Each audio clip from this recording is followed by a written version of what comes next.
Start. Viking 2470 used nut.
Well, hello there. It is the beautiful Tuesday, the 31st of March of 2026. We are back in a fucking Warframe. And this stream is gonna be extra special by that there's two things that I want to do today. First of all, Viking, hello. Salam, glad to see you, beautiful. And a little bit of announcement. I now have redeemable points. So, Viking, if you want to say in public for Salem to drink water, there's a specific button for that, just for you. Salem Moonstone used blah.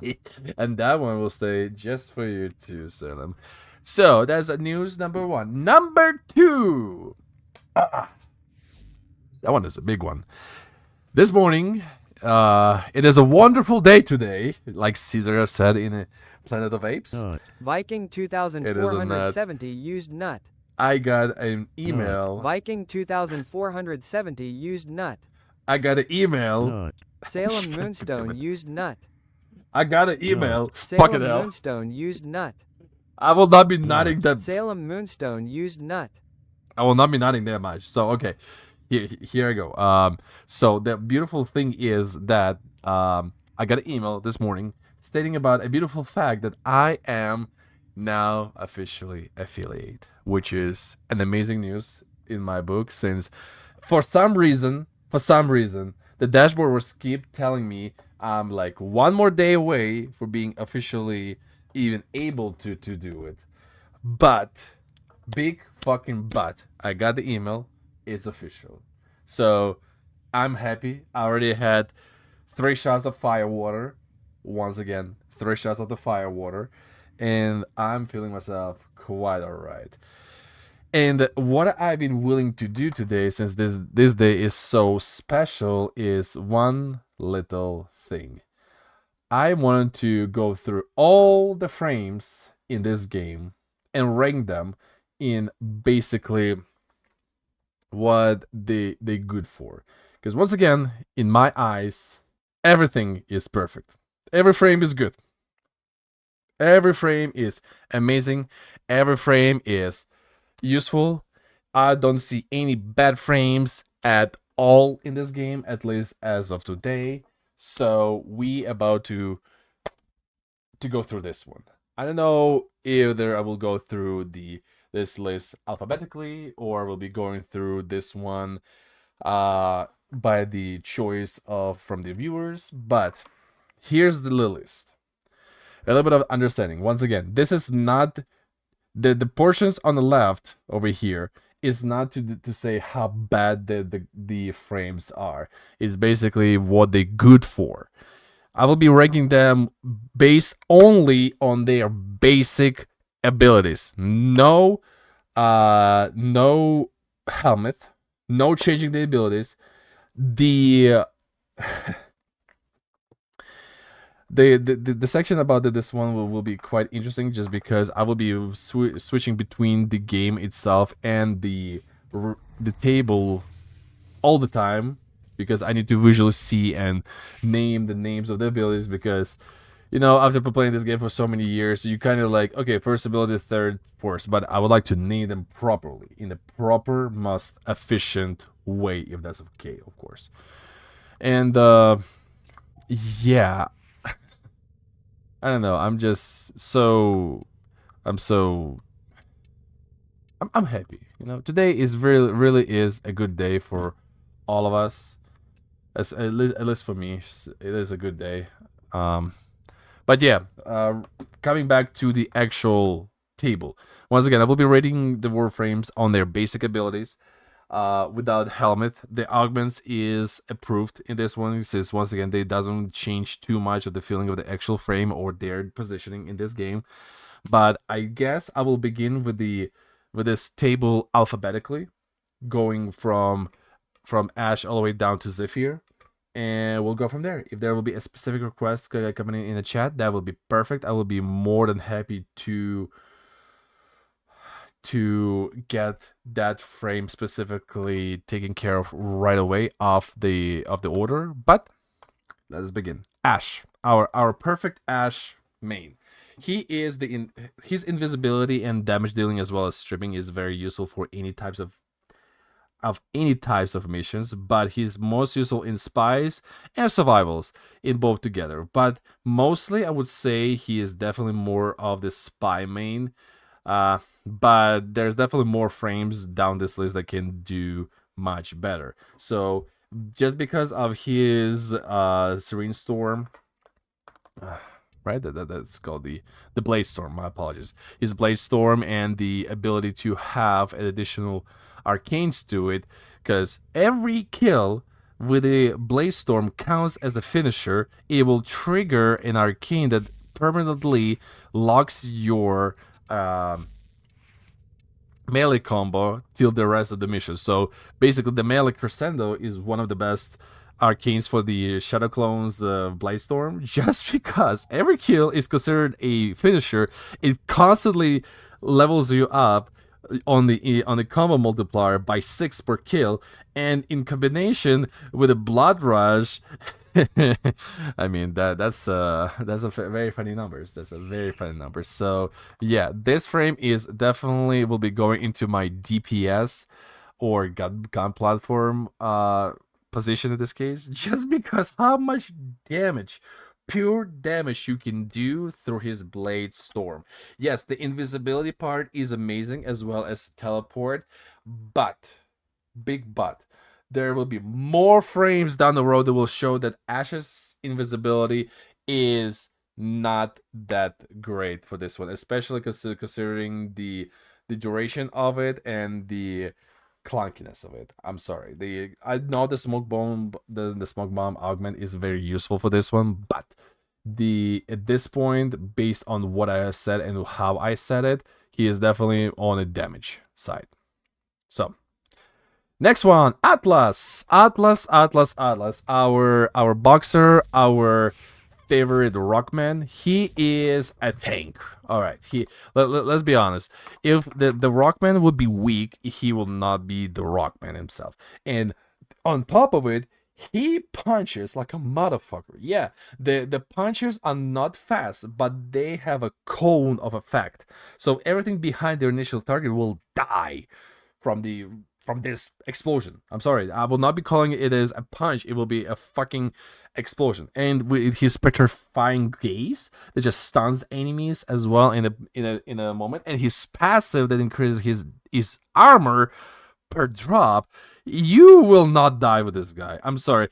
This guy can go on the endless runs for sure, but you need to really tweak him out to make him good for it. For regular gamers who will be health tanking through armor and healing constantly, no.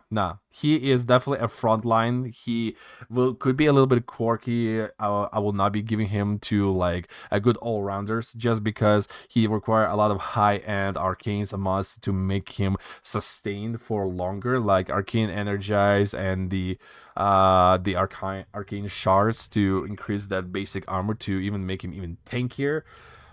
Yeah, definitely a good front line. You will enjoy being in front line, just stunning enemies, giving that initial burst of damage. And he has the wall. The wall is always good. He's a rockman. So next one on the list, Banshee. She is beautiful. I know that with the last updates, her popularity have dropped down, but holy balls, she can drop damage. And her fourth could be a very good crowd control ability on the lower levels as well. So for the initial start chart, she is amazing controller. Like, you want to lock down the entire room or even beyond that, she's your girl. You don't have any like mods for the sensors, like to see where the enemies are. She's your girl. You want to go a little bit stealthier? Yes. She can give you the silence on your weapons. You can literally go a hitman with a rocket launcher and nobody will hear a thing, just because of her ability. And the first ability with a strip armor, man. No. She will strip down every enemy. And the good thing, you can spam her echolocator multiple times to make more weak points on it. And with explosion weapons like Kuvazar or the Lance, you can prop all of them at once and you will see big damage. I mean, big damage. But because of her playstyle, because you need like to spam abilities, you need to use them properly and all, she is more on the caster frame side rather than any like controller or the DPS part, just because how often you will need to cast abilities to make her good. Like for example, in higher levels, for me, I need to cast the echolocator 6 times in like right in the middle of the room to cover up all bad guys for the prime damage. And everybody will love it, honestly. I have not seen a crew that will say, oh, Banshee's bad, why did you brought it in? I have never heard it. She's amazing frame, go get you some. That's all I will say. Now, next on the list is Baruch. Now, this one is slightly opposite from Atlas in this department because he also like to punch people, and his punches also can go very far from the initial target. But his magic is in that he doesn't go in one big punch. He goes in many punches, and especially with his augment for first ability. Give me 1 second, let me look it up because I have it. There, elusive retribution. For every elusive hit that you missed, you can get up to 5% of attack and speed damage 6 times for 6 seconds. And if you build the fourth ability right, and you go for extra fast, and if you go for Arcane Strike to go even faster those hits, I'm sorry, nothing will survive in a 20-mile radius from this sandstorm, motherfucker. And the ability to, put people to sleep and disarm them, yeah, that's pretty tasty. That's pretty tasty, I will say. So he is definitely will be on the same line as the Atlas just because of the disarm, the sleep, and the amount of damage he can either avoid or restore because of his elude. Because as far as I remember, the thing even heals him a bit. Give me a second. Drain per second, angle. Actually, no, my bad. That thing does not heal him, so my apologies. But because of his elusive strategies, he can avoid a lot of damage. So I will put him to the front line as well, because once again, he prepares the room for the main crew to come in, and he can literally dish out pretty much everything. So good to know. Good, very good frame. Now, next guy, our stickman Caliban. Oh. Caliban, I have a whole story with you. Starting with the old war, I was farming you as people were telling shit about you, and now after your finally all important rework, you now being a best summoning frame in the entire game. And that's not all, because he can do it all. Like, he can control, he can damage, he can strip, he is caster, so he's amazing frame for all rounders. And the augment for his summoners to have all 3 catapults shooting into one big pile of meat to kill them faster makes it even better. So he is a frontline, he's tanky, he can strip, he can prepare, he can disarm in a way of, not disarm, he can distract enemies with his prodigies. Yeah, he is a good all-rounder frame. And I'll tell you this, he is probably an amazing first frame if you can buy him. Like, yeah, you will enjoy him. You will just straight up enjoy him, because once again, the first ability heals him, groups enemies into a big ball. Amazing. Second ability literally lifts up all enemies and make them more sustainable to damage. Perfect. Third ability, you create a bunch of prodigies that will be killing enemies for you, flying around and restoring your shield. As well as, if you will go to one specific type of summons, you will have the ones that will create a they will shoot the explosive shots that will create the void damage. Not void damage? Yeah, void damage. And the fourth, the freaking Kamikaze of the lasers that goes into one point that strips armor of everything. So very good frame. Now, next one on the list is Chroma.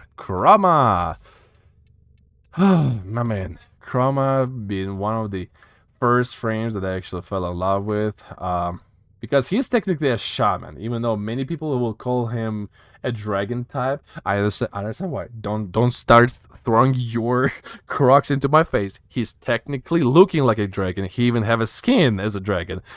But through his abilities, he definitely feels like more of the shaman type or avatar with all 4 elements imbued to his abilities. Very good.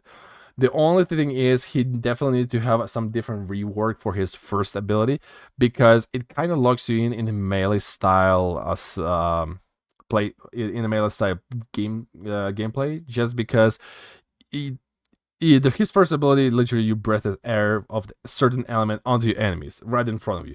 It doesn't have any spread. It doesn't give you extra damage to your weapons, and you kind of locked into this constant puking state. So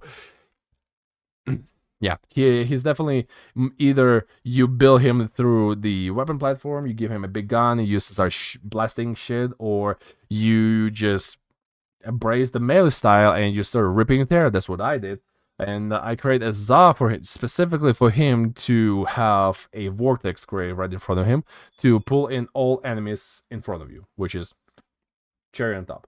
So he is definitely a front line, not to the DPS time, but he's a front line. Even though when I think about it, the buffs that he gives to the enemies is yeah, you know what? On the second thought, I will give him to DPS platform, because I know many people will literally just say fuck it to the first ability. We'll give him biggest gun possible, and will embrace the full damage through his second and third ability combined. And fourth ability is kind of like a cherry on top. You can lock down the area with the breathing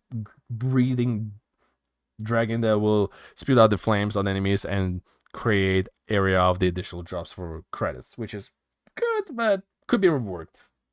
Honestly, the dragon needs to have a bit more love for his first and fourth ability. Sorry. All right. Damn. Out of breath. I was speaking too much.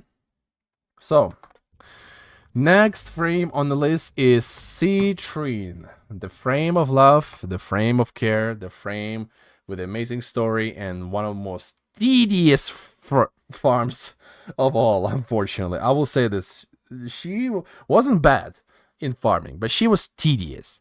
And but the arcanes are good. The arcanes you can get from demons through her drops is pretty good. I'm not gonna lie, pretty good. And I will put her on the same level with the with the other support frames. Actually, I just realized I don't have a support role over here. One second. I need to. Can I add one over here?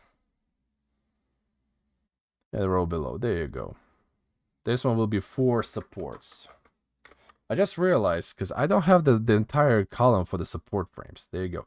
Because she's our first support frame that specifically target on the making sure you staying alive and giving you a proper amount of damage to dish out on the enemies, as well as creating those empty, not those empty, but those weak spots on the enemies with her 4, which is pretty good.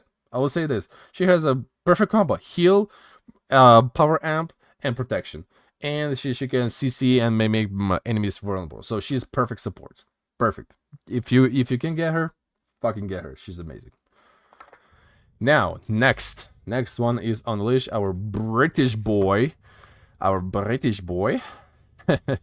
Quincy, also known as Site 09. Our sniper boy, our British lover with the amazing dreads. But the most important thing is that big giant thing he carries with him, his fucking sniper rifle. And everything revolves in his kit to make it even fucking harder. Like his first ability, make the weak points on the enemies hit harder. The invisibility can work quite nicely with the what's called. I remember there was arcane that I used with the arcane crepuscular, if I pronounce this one correctly. And if you will be going just through his 4th ability, the neutralizer. Hi Tiny, what's up? You can go with the spectral serration and semi-rifle cannonade and the primal acuity. Those are like 3 big mods on him, just to make the headshots to hit even harder. And I mean harder.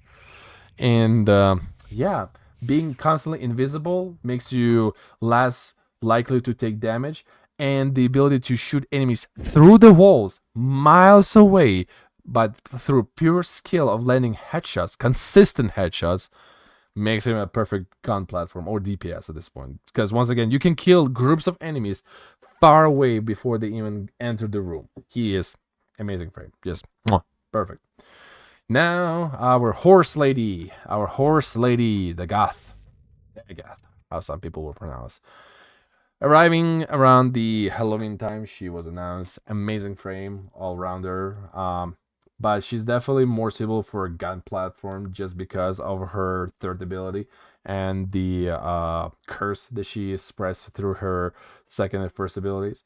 And just in case, if you feel in a bit of trouble seeing a big chunk of enemies, you can use her for a fourth ability, just trample enemies down into dust. But she's a good frame. Definitely a gun platform because everything will be revolving about her having a very good gun in her hands. Because otherwise, you cannot carry a game with a stock yet. I'm still curious to see the in-kernel version of the stock. I'm curious to see it, but until that, the Goth is amazing. The gun, perfect gun platform, and she can dish out a lot of damage on enemies through her curse and through her buff on the weapon through the third ability. And of course, the horses that will literally travel down groups of enemies in front of you. Shit, I'll take it. I'll take it. Now, the next one is the old man Dante, or our librarian. Oh boy. I don't know even how to grade him because he has both. He has damage, he has support, he has casting abilities. He can very easily tank with Overguard through his Supreme Book, and his Noctua, his Exalted weapon, in his first ability, not only will scan the enemies, which will help you out to finish up your Codex, but will deal additional damage on enemies if you fully code them. That's good. That's good. Dante, the unkillable. Yes, that's what I'm saying. The Dante can tank through the Overguard easily. Easily he can tank through, but also he can support his team. He can buff his team. He can debuff the enemy, and he can dish out the damage. So he has the entire trio. He's a good all rounder. I will put him in the top area just because how good he is. Literally, if you take Dante, you can bring him to any type of mission, like any type of mission. Nobody will be a survival or excavation or rescue spy. It doesn't fucking matter. He will carry you through easily. This is on Dante. Now, next one on the line will be Amber. Oh, Amber. People must know her for her heirloom skin, like literally. I'm not gonna lie.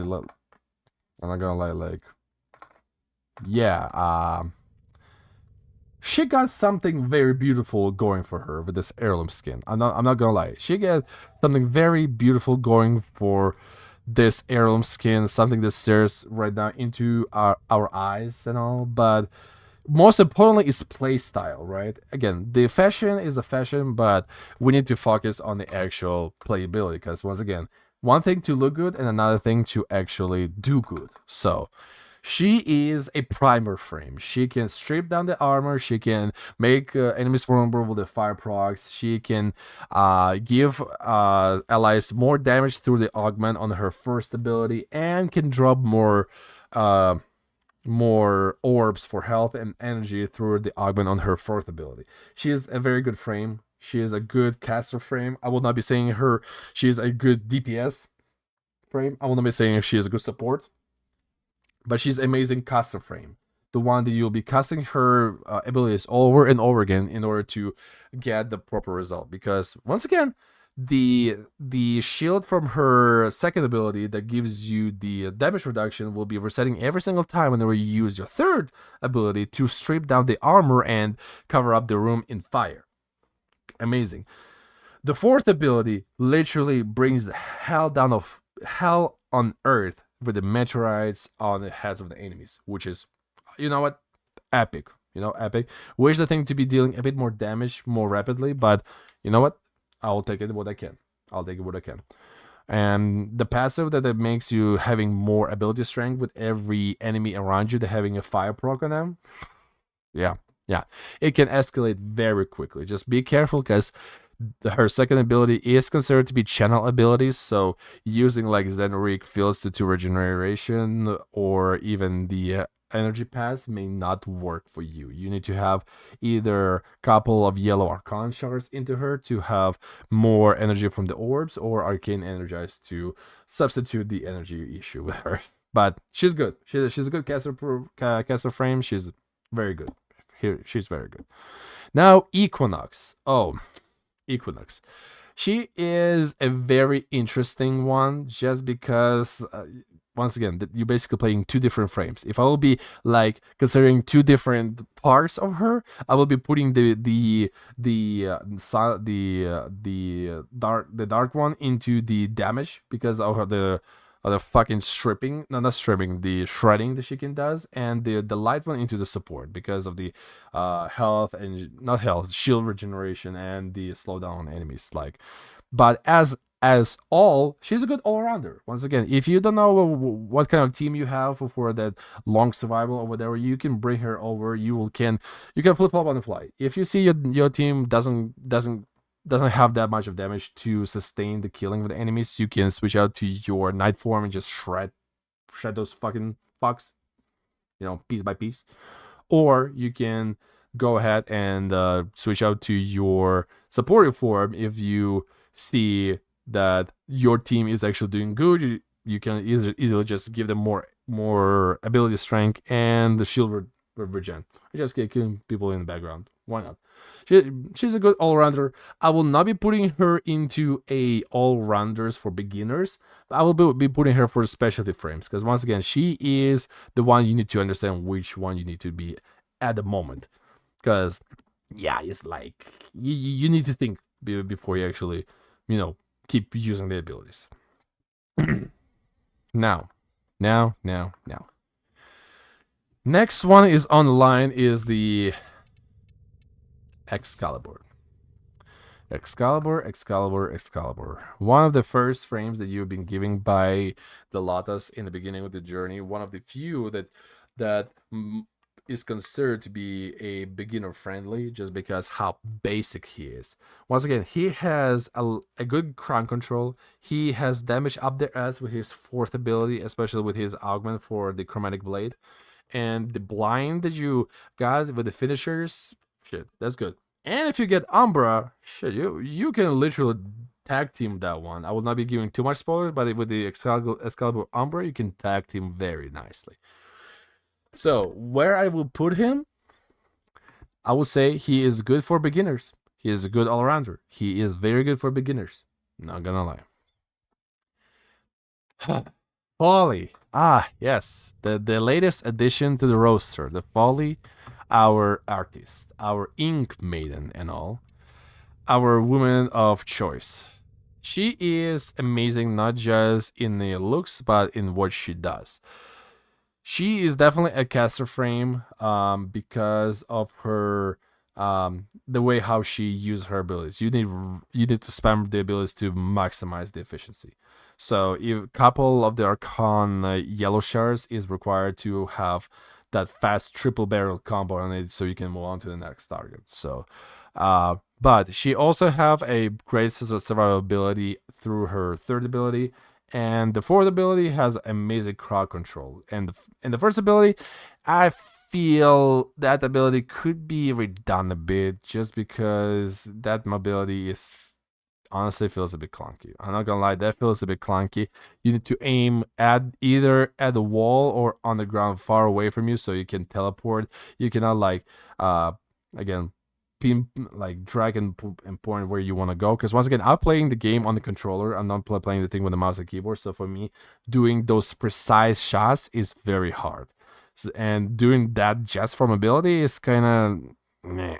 So where I will be putting her, I mean, based on her passive fourth and the third abilities, she is a good controller, but she also a good primer. She prepares the room with the ink stains. She makes them drop more resources, and with the amount of additional stuff that she can drop on to support or damage it, she's a good one. She's definitely a good one on that department. She will help out a lot. So. Alrighty, now next one is on the list is Frost. Frost. Let me switch out to him. Right, Frost. He is. I will be considering he is our first controller frame, just because his ability is more intensely marked to lock down the room and areas for protection. His fourth ability freezes down enemies, strips them of armor. The snowball will protect the target or the defense target, if you want to call it like that. Second ability will create the area of ice on which enemies will be slowed down and shoot slower. And the first ability, if you imbue the thing, will give you more ice damage to your weapons, which is also slowing them down and make them brittle. So everything about this guy is just screams controller, and the fourth augment for him just gives him a bit of supportive time as well, because you can give yourself and allies additional overguard, which is definitely appreciable, especially on the late levels. Definitely appreciable. Now, next one is Gara. Gara. She will be in a kind of tight spot, because she very similar to Frost in his like lockdown abilities with her fourth and second. I think second ability. Is it second ability? Hold up. Is it second ability that creates it? No, third ability, right? Yeah. So her third and fourth ability is very specifically marked to be on the defensive side to control enemies' behavior and pathfinding. When her first and second ability is very aimed to damage. So she's literally in between. You either can maximize your damage output and the duration to give big damage through her first ability, or you want to do more range and duration to have more control ability through the retrograde and the glass walls. What was the name? Of course, the massive vitrify. Okay, big words can say, but once again, she's a good of both, and especially with her passive being more towards the control, because what her passive does, whenever you're like standing in the light, you can create the radial blind that lasts for 10 seconds. So, which is good. And actually, no, it's no longer when you stand in the light, it's whenever you cast the abilities. So, which is a bit of change. I love it. But with this last passive change, I will be putting her in the controllers, because once again, 3 abilities over 2, even though the first 2 abilities deal a lot of damage. I mean, a lot of damage. She's still definitely on the controller side. Now, next one on the list is our vampire frame, or blood maiden, or blood god, as you would like to call her, is Garuda. You know what? Just to make it more entertaining, I will be switching back and forth between the actual graph and the Warframe itself, so you can kind of see the visual effect as well. So, Garuda. Блять, ёбаная хуйня. Very, very strong frame, is very specifically done for her passive of the talents, because they have, if you take a look, 131% of crit damage with 4.3% of critical multiplier. That's after modding, of course. But still, everything in her kit just screams go close range, because fourth ability marks the enemies for more bleed procs on it. The dread mirror literally pulls you into the enemies to pull out their hearts through their asses, and having a shield in front of your face so you can face tank whatever. The transmutation will make sure you will never run out of energy, so you can literally cast your first ability over and over again, as well as your fourth ability. And augment for the fourth ability is fucking amazing. If you like get yourself like right in a deep of shit, you can literally just tap that and you will spread your fourth ability around you, not like specifically in a cone forward you. So she's definitely a damage dealing frame with a front with the melee looking orientation. But I will be putting her in DPS just because of how much damage the Blood Talons, the Dread Mirror, the first ability, can do in combination together. And yeah, just because of that, she does a lot of damage. And the good thing is, all bleeds with her. Is it with her or is it with Ash? Give me 1 second. Oh no, her passive, of course. Her passive increases the damage that you output with every kill you do. So, I mean, that's pretty obvious what kind of category she will be. So, I'm putting her right now into a DPS damage category because once again, everything about her just screams do more damage. I don't care, just do more damage. That's pretty much it. I need to have some water.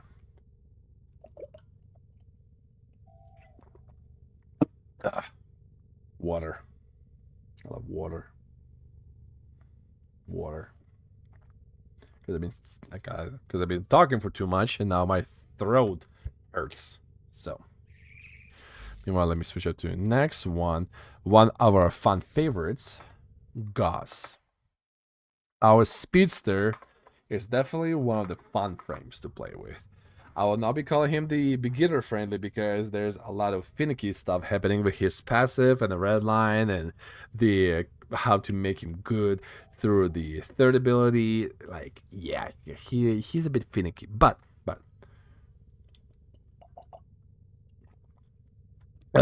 okay, but he's very mobile. And through the combination of red line, his first ability, and the kinetic plating, his second ability, you basically immortal because it blocks all physical damage on you. Of course, if you literally run into the cloud of toxin gas and you take a whiff of it, you will die. So that's definitely not good. But Gauss itself is an amazing gun platform because he speeds up the fire rate of all weapons that you have, including the arch guns, which is one of my favorite parts actually. But yeah, he is fast. He is immortal. He makes you shoot faster, deal damage faster, and if you have the augment for his third ability, it's pretty much game over because you can imbue additional damage to yourself and an allies. So, I mean, that's good. He is a good all-rounder, but he's definitely more on a damage platform because he's a gun platform.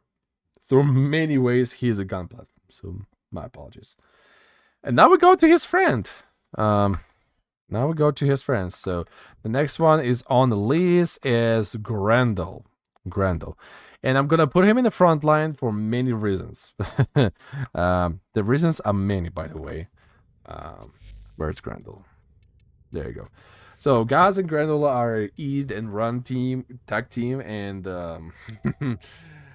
he has a lot of armor. If you take a look with my build, I currently have 1700 armor, which blocks, if my calculations correct, around like 87. Oh, actually 85% of damage to the health. And he can gain more through his first ability, by the way. He can gain more armor in that way. But our boy likes to eat. Definitely likes to eat. He's very mobile too, but he's very good in the stripping armor through his meatball. And if you decide to, spit out the enemies around you, that will create some deadly gases around, which also does a lot of damage. So you definitely will not be using his guns. Nah. Guns in this case with this guy is non-existent because as long as you have energy and you can eat people, you will be in constant meatball form, just spreading goo, giving extra energy through your nourish and stripping enemies of any armor and killing them with gas. So yeah, you are the front line that rolls into the room first thing, just making sure everybody is all good and ready, and you're not dying. You're not dying because every time you use the ability, especially with Nourish, you are restoring health. You're not dying. And if you have a proper arcane on him, no, good frame, good front line. He is a tank. He's a tank that we all needed. Not maybe the one we wanted, but definitely the one we needed. Now, Jaira, our electrical maiden. Oh, our ballerina. Oh my goodness, I love her so much. And when the Prime arrived, shit, yeah, she looks beautiful. She looks fucking beautiful. So she is definitely a gun platform just because she doesn't have much of the survivability, but she has a boost to her weapon and damage up the ass, especially with the augments that she got. And literally, you can either go with the full caster from frame if you want to go with the augments for her fourth and third ability, or if you want to go with more like gun based ability damage type, you can go with the augments for her first ability too. But I mean, she will just dish out a lot of damage, especially if you have a high status chance weapon on her to have electricity procs to it. In this case, I'm using the Alternox. It has 102% status chance, so every shot has the chance to create a electricity proc that works with her first and third ability. Or if you want to, you can go full NAS and just switch this one for the Amprex and just, rain hell on man, just rain hell on those shitters. But I prefer to keep stuff as they were designed to do. In this case, this ballerina were designed to have the Alternex in her hand because, electrical balls and Tesla coils and all. So, yeah, she is definitely a weapon-based frame. I would be suggesting this one to anyone who wants to see big dick numbers on her. Now, next one is Harrow. Oh, our wrap tap frame. Don't mind me, I paint mine into the cosplay of the Gabriel from Ultra Kill, so don't mind me. Just a little bit of fashion moment over here. But Harrow is one of the. I mean, all supports are strong. What I'm saying, all supports are strong in this game. They made sure that none of the supports will be feeling left out. None of the supports will be feeling weak. This one is specifically is not weak at all, especially if you give him a Nell pistol. You will hand hunt anything in the nearest 20-mile radius. You are the priest that will hunt down the enemies with RPG. I'm sorry. Meanwhile, his first ability gives you extra shield. Your second ability strips all your shield for extend duration time, but now all your shots heals you and your allies. The third ability, it makes that every kill that you and your allies made gives you extra energy. And the fourth ability makes everybody invisible for a few seconds, but while you're invisible, you collect damage. And by the end of this invisibility, based on how much damage you got extra crit chance to your weapons, which is amazing. You know what? He is an amazing support frame in this case. He is amazing in everything what he's do. Big love, big hug, big everything for him. So he is our support frame, definitely. Because once again, a lot of help from him. If you see the fucking hero in your team, there's definitely no chance in hell you will be low on energy, you will be low on health, and definitely you will not die anytime soon. And your guns will be dealing a lot of damage too. So good times. Next one is on the list, our muscle mommy Hildrin. Oh, actually no, my apologies. Hydroid. Hydroid is the next one on the list. So Hydroid. Jesus, let me swap. There you go. So Hydroid, our tentacle man. The tentacle man is definitely a pirate as he plunges the enemies off their armor and tries to take their resources through something very dark and very tight with his tentacles. But also he will rain down the rain of fire with his first ability, and he has very good mobility through his surge type, his second ability. He is a very good frame. I will not be recommending him though for like newcomers because he's a bit finicky with his armor strip, and he does need to have a bit high-end resources to make him sustainable for that extra casts. So, in which category I will put him? I will actually put him probably in the specialty frames because he is normally used in the farms segment of the game. Like if you want to get more of specific resources from the enemies with his fourth ability augment whenever you kill enemy that is suspended by a tentacle, you have, I think, like 30% extra chance to get a rare resource off them. But still, very good, very good, very good. It's like a very, very, very good frame for control and survivability. I would be using him personally, like for long survivals, defenses, or mobile defenses. But yeah, he's good. He's good. Alrighty, moving on to the next one. Next frame on the list is our muscle mommy Hildren. Yeah. Next one is our muscle mommy Hildren. She is the original Folly, but in reverse, because even though Folly is big, beautiful woman, our Hildren is a muscle mommy. She is the one that will lift up the enemies and punch them down into the ground. She is amazing for dealing with corpers because she strips down all of their shields. She will give your allies and yourself extra shields. She will take the shields away and armor from the enemies and give it to herself. And the most importantly, her Belchfire gun is amazing after the latest augment because it scales with her extra shield. And yeah, you literally became that attack helicopter to just rain down hell from the sky, which is, yeah. But she is definitely on the front line in this section because of all the restoration and how much she can tank and what is her position. She should be the first one to enter the room to control the enemies, strip them of armor, and to start priming them with her Belch of Fire, hopefully killing them. If not, at least prepping them with extra prog of damage so the rest of the team can swing by and actually kill everything. So amazing frame for the ones that they would like to feel themselves unkillable. Not gonna lie. Get on Hildren, my muscle mommy, shield maiden. Yes, Skadan, you are absolutely correct on that department. Absolutely correct. Next one on the list is Inaros. Inaros has been in a very bad spot for a very long time. I'm not gonna lie. If that rework didn't come, I would not be even rating him because, once again, he needed a lot of love. But, big but, after the latest rework of him, he definitely has to that love and care that he deserves. Because his passive now have been changed to that he will not be just face down in the dirt, trying to suck off enemies around him for the merely 2 HP per second, trying to resurrect herself in that 10-second window.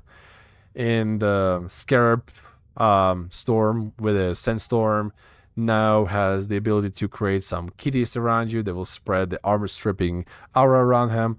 He is amazing tank, I will tell you this. And with combination of the blinding sand and amazing weapon of choice, in my case, I'm referring a Ghoul Soul. For no particular reason, actually. For no particular reason. Actually, there is a reason. It's fucking gory as fuck. You know, you cut enemies in half with that. Straight up. Yeah, I love Ghoul Soul on him. Because you can literally go close and personal with them. But nevertheless, he's amazing tank. He's another front line that needs to enter the room first, just to prepare the room with the armor stripping and lift up the enemies and group them up with his second ability for a good kill. So yeah, definitely a front line. No questions asked. No question asked. Next one on the list. Shit. Where is it? There you go. Still trying to flip-flop on the fly over here. Alright, next one is Ivara. Ivara, the jellyfish frame, the most beautiful frame of them all. I'm sorry you could fight me on this one, but she has one of the most beautiful prime frame fashions. You can fight me on this one. But her specialty in this department is spy. Spy and rescue, but mostly spy, of course, because she can easily go through the lasers without tripping them. She getting more damage through the headshots with it, and with the navigation error you can get more damage through it as well. The section of her specialty arrows makes sure that even on a weather day you will not die. You can cloak yourself, you can get the dash wire, you can distract enemies with a sounder. A lot of good stuff with her. She's a good all-rounder, but I will be putting her in the specialty frames just because she's mostly will be used by you guys in the spy missions because of her infiltration and augment for her third ability. And Artemis bow is literally, in my case, is used when shit goes down and I need to kill shit. Because if you use the explosive arrows with Artemis bow, which shoots like 12 arrows in one single shot, yeah, at least one of them will have the explosion AoE on it. So a good thing to think about, right? A very good thing to think about. Now the next one on the list of the day's thing is Jade, our angel frame. Yes, our angel frame, our protector, our white pigeon. Can I switch to her, please? Yes, Jade. So Jade. She is an amazing frame. She has a lot of good potential in her. She is one of those supports that uniquely comes towards the idea of supporting, because her first ability creates the areas that damage enemies and will give your allies the temporary healing, which is pretty strong, by the way. The second ability is the one that gives you you can choose either extra damage from the weapons, extra ability strength, or extra shield recharge, which is the last one is kind of, compared to other two, it's kind of meh. You will either go with extra attack damage or you go with the extra ability strength. One or another. Third ability, you strip enemies of armor, you make them slower, and if your ally is down, you can just literally stare at them from heaven like, get up, my son. There's still enemies to kill, and they will rise. You don't need to get close to them. You do not need to lock yourself into this perpetual nightmare of holding axe to raise them from the dead. And yeah, everybody's happy. And that is her subsumeable power as well, so she will be good on any other frame as well.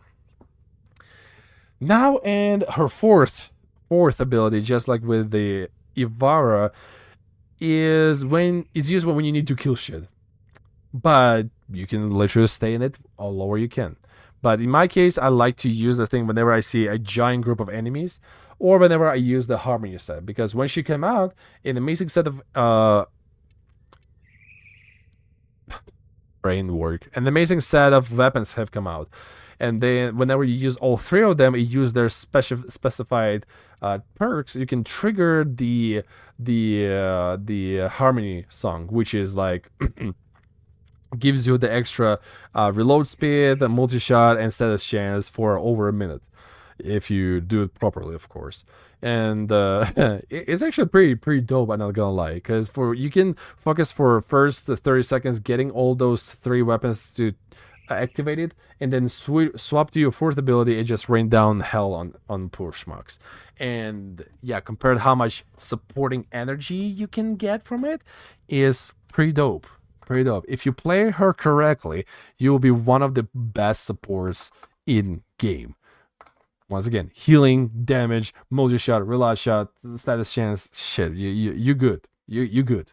I actually will put her like right in between those two, because that's how good her is. Next on the list is a cat lady, Cora. Cora. Our cat lady, our BDSM mistress. Yeah, she is amazing to the point that not just because a lot of memes comes with her whip and how she likes to strangle people, and put them in cages. Well, yeah, that's a different story. But she is a good controller. She has a lot of damage to it, and because of Strangle Dome augment, you can get extra loot from it. So she is a very controlling and very cast heavy Warframe. But the most important thing is extra loot. So in this case, I will be putting her into the specialty frames, just like Hydroid, because they both could be used for defenses in more, but mostly for the times when you need to farm shit. Okay, for most of the time you will be using them whenever you want to farm shit. So that's where this one will be sitting. Now, next one is on the list, our gamble frame, Kome. Kome. When she came out, she was very interesting to me because I was trying to do the quick exterminations and all, and with the ability to block damage, it was pretty interesting that the D was trying to, which way her weakness on armor, but and health. But after I started digging more into the perks that she's getting through her second ability, which is getting the perks, random perks, we it's she's very strong, but definitely not for a console player or the controller user, because most of those challenges will require you either headshots or very precise kills. If you want to min max those things, you need to be very agile. You need to be very accurate. And if you use the Amanata, her signature melee weapon, you will need to adjust to what perks you have in the having another passive that always changes to which your weapon gives more damage or status through her passive itself is also kind of overwhelming. She's amazing frame, don't take me wrong. She can control, she can do damage, she can protect herself. And the Amamoris, or those cars you can get through her second abilities, can make you unkillable machine very fast if you play her right. But again, you need to play her for at least an hour to feel the difference, because you will need to get at least a good 15-20 those Amamoris to feel the full effect of this frame. Because she, as I remember one of the streamers were saying, Kome is just not your frame, because this frame is made for the endless runs when you need to stay there for 2, 3, 4 hours plus. Because that's pretty much her idea. Whenever you collect all her points through the Amamori, she became unkillable. She became very strong. So I will not be putting her in the DPS frames. I will not be putting her into the controller frames, just because the control part from her just comes for one ability, which is kind of okay. I will not be saying it's mid. It's okay. It's actually a very, very good ability, especially if you combine the thing with her first ability. But she's a very specialty frame on that department, that in order to unlock her full potential, you need to stay in the mission for at least an hour. Tops, like minimum an hour to fully unleash her power, because otherwise it's another just gun platform like primer caster frame. So unfortunately that is. Maybe I know that I will be I sound like a bit rude to about the Kame at this point, but that's how I see her, because I don't do endless runs. I do runs maybe tops for 30 minutes, maybe to an hour, and then I will be out. This will be like the last thing I'm doing in this game, and that's it. But she is amazing frame for those who likes to go for many hours straight on the same mission just to uncover that full potential in it. But definitely get you some, because she's easy to farm. She's on Cetus. Why not? Whew. Need some water. A second.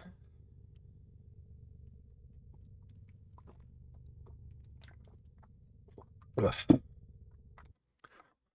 Okay. Now, next one is on the list is our Polish Kurwa man Kulerwo. Kulerwo. Oh, Kurwa. So, do you have that weak ass melee weapon that you can never get to the big numbers? The one that you will be slapping one grenadier for 20 minutes and he will not die. Give that melee weapon to this guy, because this motherfucker will make sure that motherfucker die in one hit. Because everything what he does, everything what he designed for, is to make your melee weapons slap ass. And not just slap ass, just send some poor schmucks into the space in one hit. That's all his idea. That's pretty much all his idea. The first ability, teleports, execute, and gives you a melee weapon. The third ability, literally blaze circling around you, stabbing enemies around you. Third ability, you chained up enemies together to share the damage between them, which could be up to 100%, which is all damage from one person to all others. And fourth ability, constantly stabbing people around you, giving you more combo multiplier, which also means if you use the blood rush or anything else that scales with the combo multiplier, do more damage. everything about this guy is made to give you more melee damage. So he is 100% no doubt going into a freaking DPS category. That's all. He just goes in DPS category because that's how fucked up damage on him. Period. That's how much damage you can get from him. Oh boy. Okay, next one on the list is our alchemist, Lavos or Lavos. Name him whatever. Call him whatever. The Snake Man, the Alchemist, whatever. He is amazing in every meta form. He is that all-rounder and frame that you will enjoy playing no matter what mission you are. And he is good in whatever he does. The only problem, you need to know the quirks of the elemental mixing, because his whole idea, you take one element, you either use it as is, or you take another element, make them fuck to create a new element, and you send the wave of this extra concentrated shit of Ebola on the enemies. That sounds so bad that I wish I would not get punished for this one. But anyway. He's amazing frame, he's tanky, he has damage, he has heal, he has control because of the ice stuff. So he's very good in what he does. So what I'm gonna do, I'm gonna put him in the all-rounder. Even if the new guy will get him, he will enjoy to play him because how mobile and fun he is, how tanky he is, how unkillable he is with his swift bite through the first ability. He is good like that. And if you have his signature shotgun, Cedo, you pretty much won the game. You pretty much won the game. You can carry out through the regular path, through the steel path. You can go through our comedians with him. He's good. He's like that good. So go get you some. Now, next one on the list. Is Limbo. Oh, yes. Limbo. The big story about our mathematician that didn't know how to proper count and got himself stuck into the void. And a very bad glory of the past that made him to be very dislikable frame for many years. But over the last years and last updates, he became more and more welcome in many game types, including excavation, mobile defense, and many others, just because of how useful the max range builds are actually useful right now. And the fact that now nullifiers, though, those bubble enemies from Kerpers, does no longer completely pops his rift. Yeah, he is good. But I need to make a big no. If you will be using him and abusing his first ability, people will be mad at you. Because once again, if you have dark energy color and you have banished a crucial target in the defense mission, people will be mad at you. Like, I'm sorry, but if you'll be calling slurs for what you did, that will be fully deserved. My apologies. So you need to learn how to abuse the rift position well. You need to learn how to use him properly and in what conditions to even brought him on board, because otherwise you will not be having a good time. Nobody gonna be have a good time, and this will be just a waste of time for everybody. So know where you can use him, and that's why I will be putting him into the specialty frames, because he requires a lot of training on how to use him, on where to use it, and what to bring him. And the good thing about his two augments for his fourth and third ability, that you can combine them with the max range to give your weapons, I have personally saw over 1,000 additional damage, over 1,000% additional damage per shot, which is, a lot. That's a lot. So he can do damage. He can be good. Just you need to learn where to use him. Otherwise, people will be mad. I'm sorry. Yeah, and if they will be mad, don't come to me, because I warned y'all. I warned y'all. Limbo is hard. You need to know what to do with him. Alrighty. So coming back to the very niche frames. The next one is Loki. Loki, in my eyes, in my eyes, is very good frame for many reasons because, again, he is one of the original, the OG trio that was giving to you when you were starting the game. So he was one of those 3 frames. And he was the deceiver, the one that controls the flow of the enemies because of the decoy of the fourth ability that disarms them. You can easily push all range enemies into the close combat for easy defeat. And if you're doing the defense mission, you can use a decoy to drag the fire away from the defense target, which is, in my eyes, very amazing. And with the latest augment to his first ability, you can even dish out some good damage to the enemies. I'm not gonna lie, that triple stack burst whenever enemy hits the decoy is pretty good. I'm not gonna lie, I was testing the numbers; they're pretty good.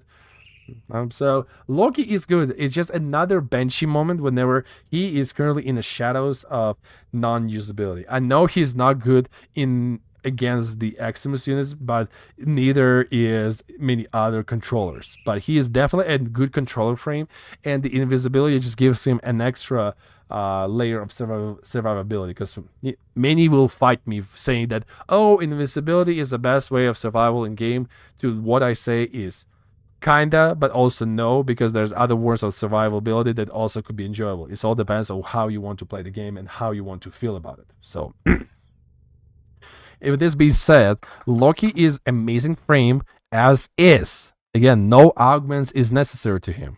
He is just a controller frame, the one that controls the flow of the enemies around you or in the mission, because you can force them into the melee range so they will run towards you,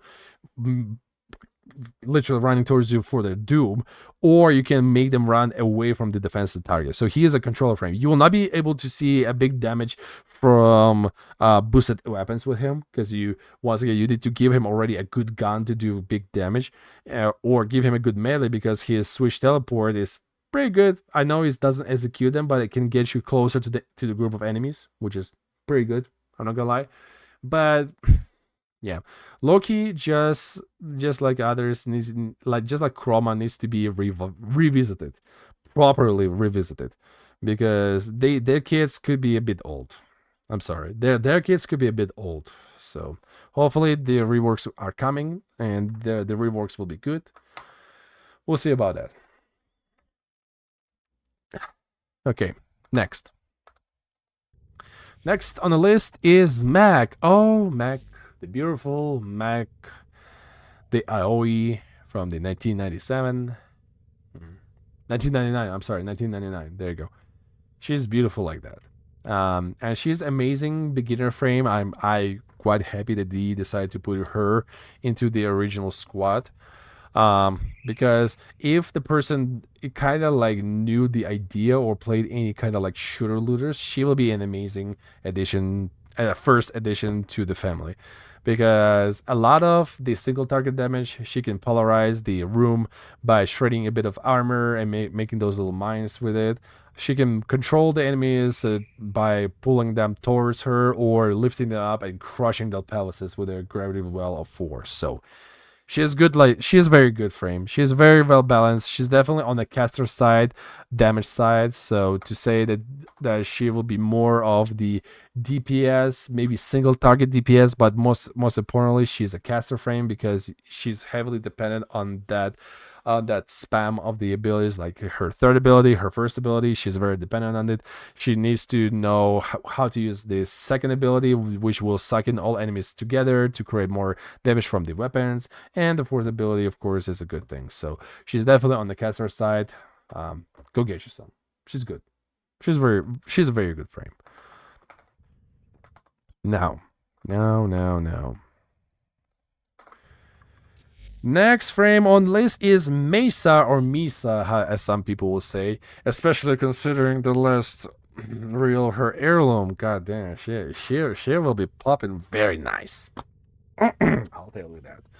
So, Mesa, she is our cowgirl with the big guns, and they do damage. And she can take damage too, because of her shooting gallery. I think that's the one, right? No, wait. The Shatter Shield. There you go. The Shatter Shield. I'm so sorry. The Shatter Shield one that gives her the protection, guys. As you see, it gives me currently with my build 95% damage reduction. If you combine the thing with the adaptation mod, you're not dying anytime soon. And if you have some kind of healing mod on your companion, or you have some other ways of constantly regenerating your health, you're not dying. I'm sorry. You're not dying with this girl. And the amount of the damage you can output with a Peacemaker makes her very good, and pretty much that's her signature ability that you need to focus on. But I also personally like to do with the hybrid game style. That's why I have only not that much of the efficiency in this case, because I will be constantly running out of energy. The ballistic battery also good for single target damage. So, for example, I use it the Sibaris for that single shot headshot for big dig damage. Definitely works like a dream. But once again, if you're a new player, you'll be playing through 4th and 3, 4th and 3, 4th and 3. The first and second ability could wait, easily could wait. These two will be your main, and this is basically your way to say, yeah, here I am, I'm about to kill shit. So I definitely will be recommending y'all to getting the fourth ability augment on her, just because you are removing this restriction of movement. So for example, if you not on defense mission, once again, if you're not on defense mission, you can easily pop her 4 and start dancing around the room, killing everything as you like. So she's a good damage dealer. She's a good survivor. She has a very good survivability. Definitely not on the levels of Inaros or Grendel, but yeah, she's good. But her most primary thing is DPS dealing. So I will be putting her in there. She's DPS for sure. Next one is on the list. Our Harley Quinn, our Mirage. She is amazing weapon platform, but she also have damage from her from the abilities as well. So it kind of goes to the question: how do you want to build her? If you want to build her as a weapon platform, you go with the augmentation for a 3rd and 1st ability to give more damage to your weapons, and forget about the 2nd and 4th ability. If you want to go other way around, you want to go for more ability damage, you go with her 4th and 2nd augment ability, and maximum range, and as much as you can strength, of course. That's what I have right now. It's kind of a hybrid mod, of course, in my case, but it's still pretty good, because once again, you choose how you want to kill them. Do you want to use your guns? Sure thing, pop your 3rd and 4th and go to kill. If you want to just stay in the back and see people die without you lifting a finger, just press 2 and send your disco ball down the hallway to kill everything for you without you even lifting a finger. So she's good like that. She's definitely 100% is on the damage side, because she doesn't really give that much of the survivability or support to your allies. She can be a primer kind of with her 2nd ability, but once again, her main primary role in this case is damage, because I'm sorry, if I will take a look at my 3rd ability, it's currently saying that I will be giving 318 additional damage, and that damage, as far as I remember, of course, will also give this damage to the abilities. Correct me if I'm wrong. So yeah, so she is the definite damage dealer frame. So go get you some. I quest a bit tedious to do, like with all those quests and all, so just go get you some. She's good to try. Next one is on the list is Necros. Oh, Necros. I love Necros, honestly. I very love my Necros. He is very fun to the point that you can literally reason dead from the dead back to life to fight on your side.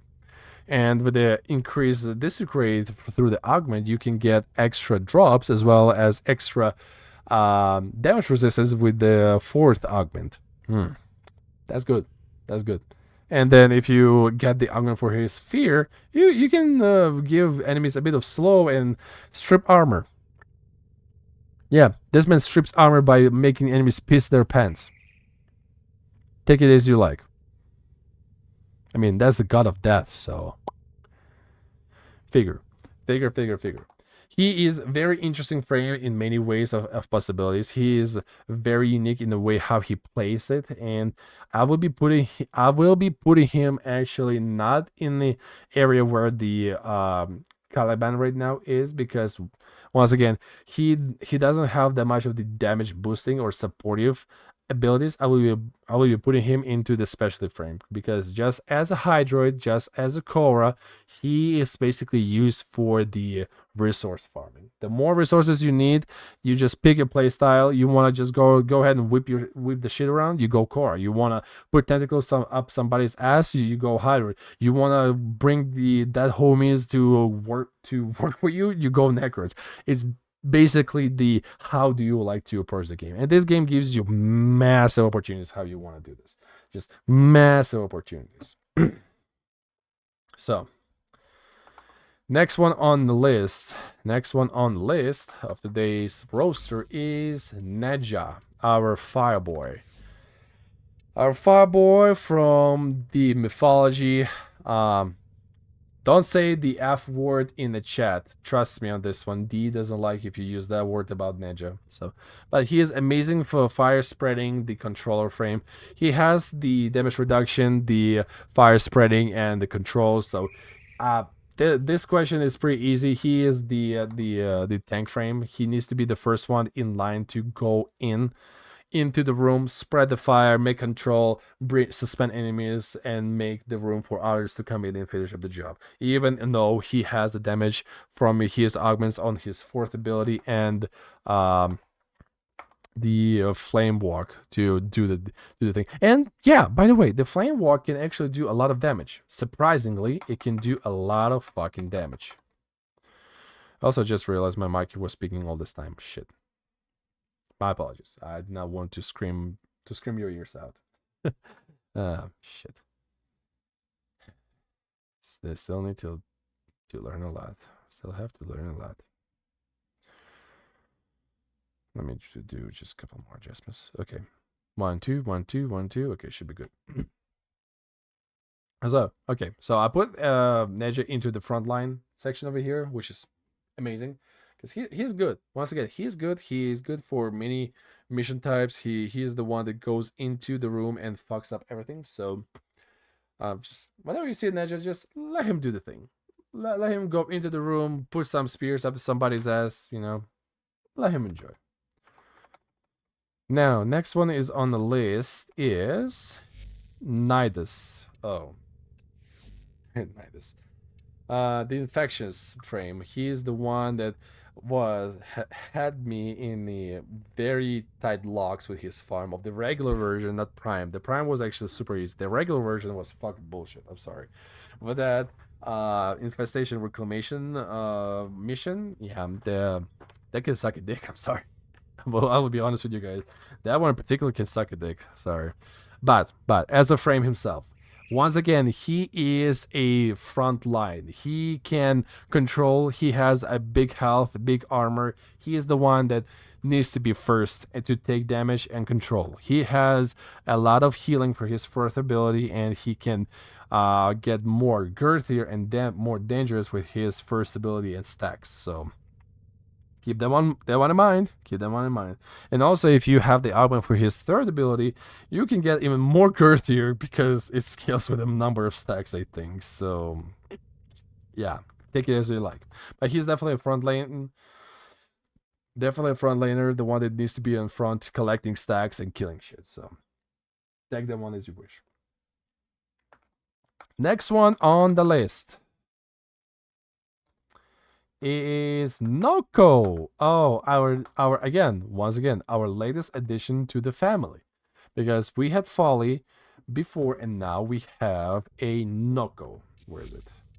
There you go. Noko, our shroom boy. Don't mind my fashion. I made him as an angry death shroom. Don't mind me. I just like making things scary. So, this joyful bundle of infestation of good infestation. Because, for example, if Nido was a very mean infestation, that's the only reason he did not decide to go ahead and reign the entire solar system, or origin system in this case, was because the ballast limitations and the control from Tenno. So yeah, if the Nidus would go rogue, that would be a entire origin system disaster. But Noko, on another hand, is a very joyful bundle of fungi, and he's very joyful. The only thing is, I make him too scary. There you go. Just for this one, I will be keeping him in my more joyful form.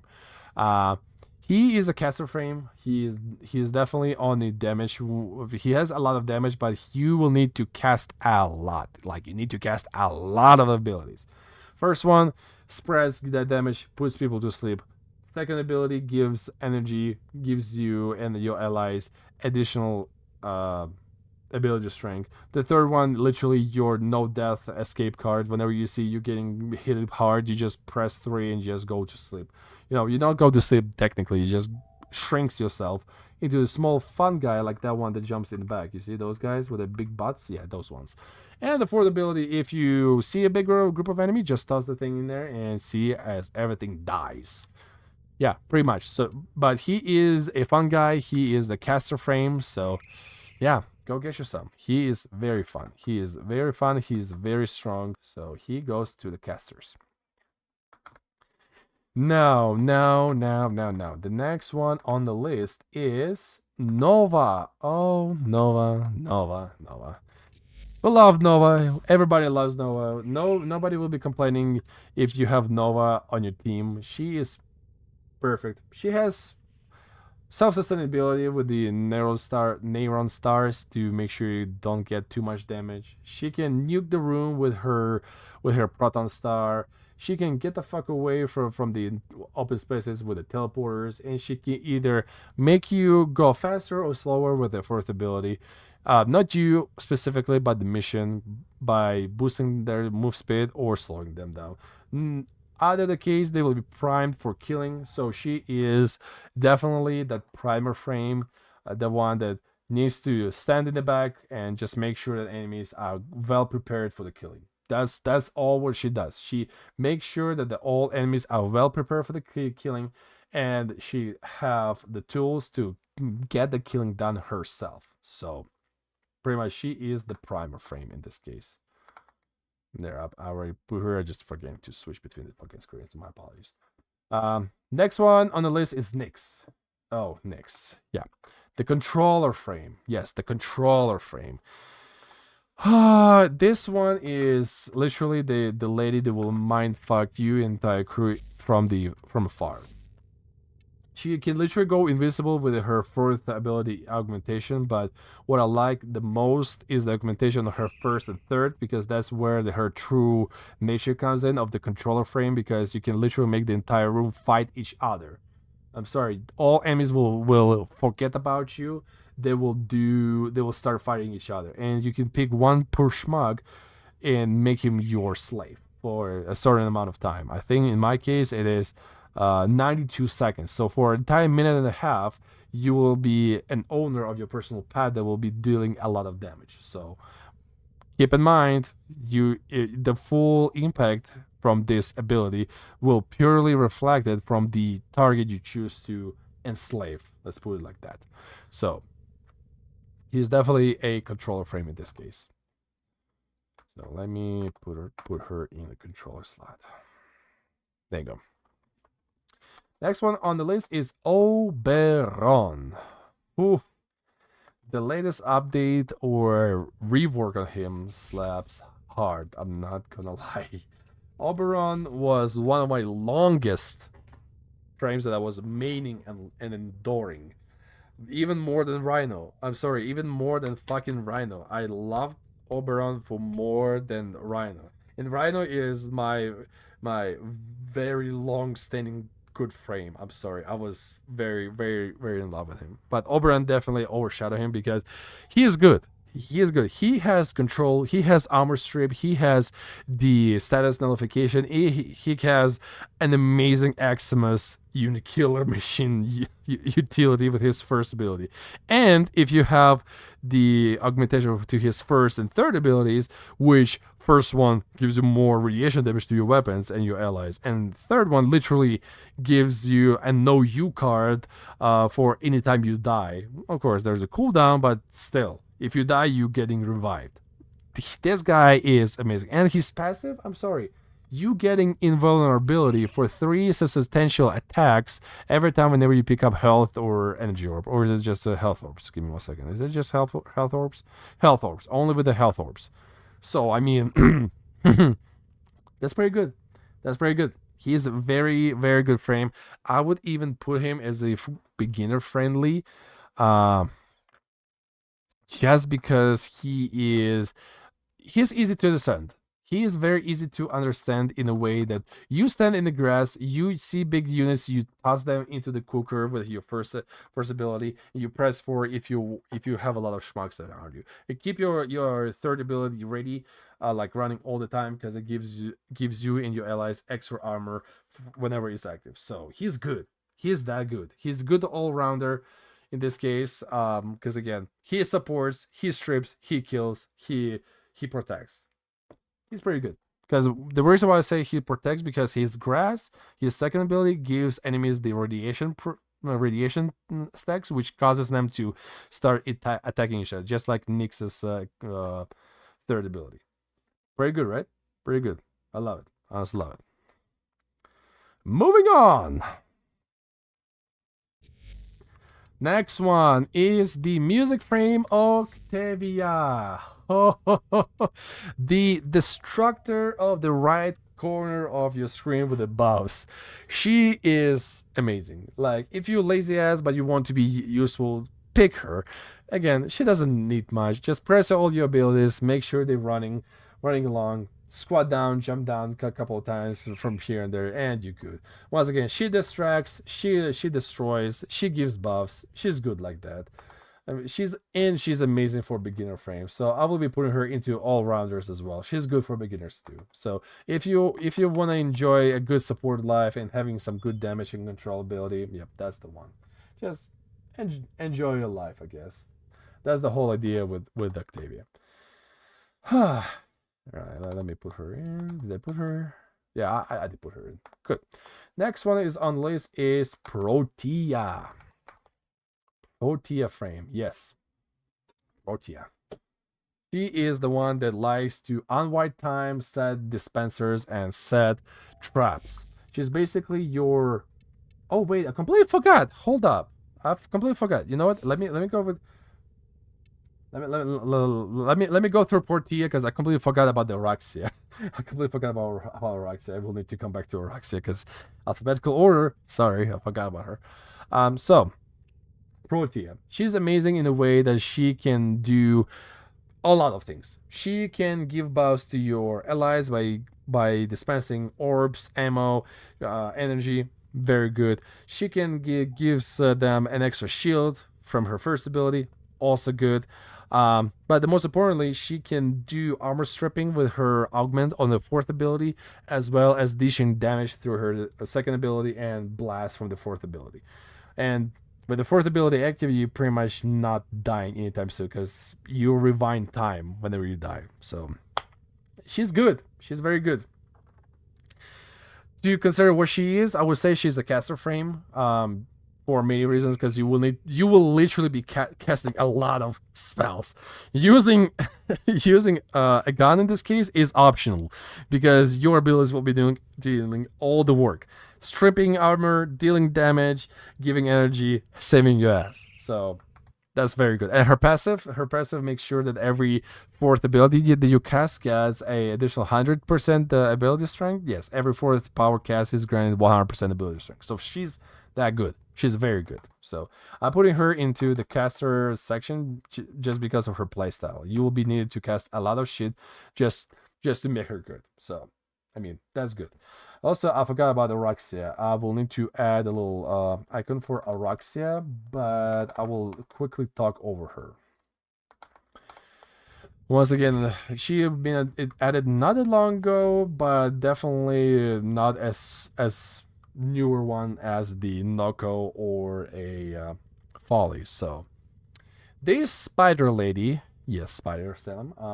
This spider lady likes to control, and she likes to eat through her first ability, and she's definitely a front line because of the amount of orbs you get from her first line through the spiderlings that spreads the toxins around, and through her fourth ability that makes you fucking healthy as shit. How much health am I getting with my fourth ability after modding? Max health 4.11 times more. I mean, yeah, that's a lot of health. That's a lot of health. She's tanky. She's girthy. She is amazing. She can prime. She can kill. She's good. She's good.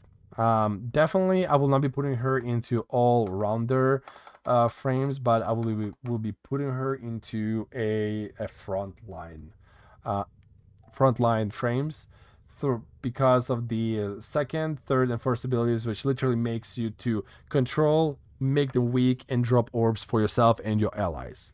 So why she can be at the front lane? You know, she has health, she has control, she has the usability, being up front, being the first one. So I'll take it. And while we're working on that, let me get a little picture into the roster because I forgot to get her in. Actually, I forgot to add her in. So give me 1 second. Consider this to be a quick relaxing moment for me to actually do this. 1 second. Let me just play some music while I'm doing this one because it may actually take me a while.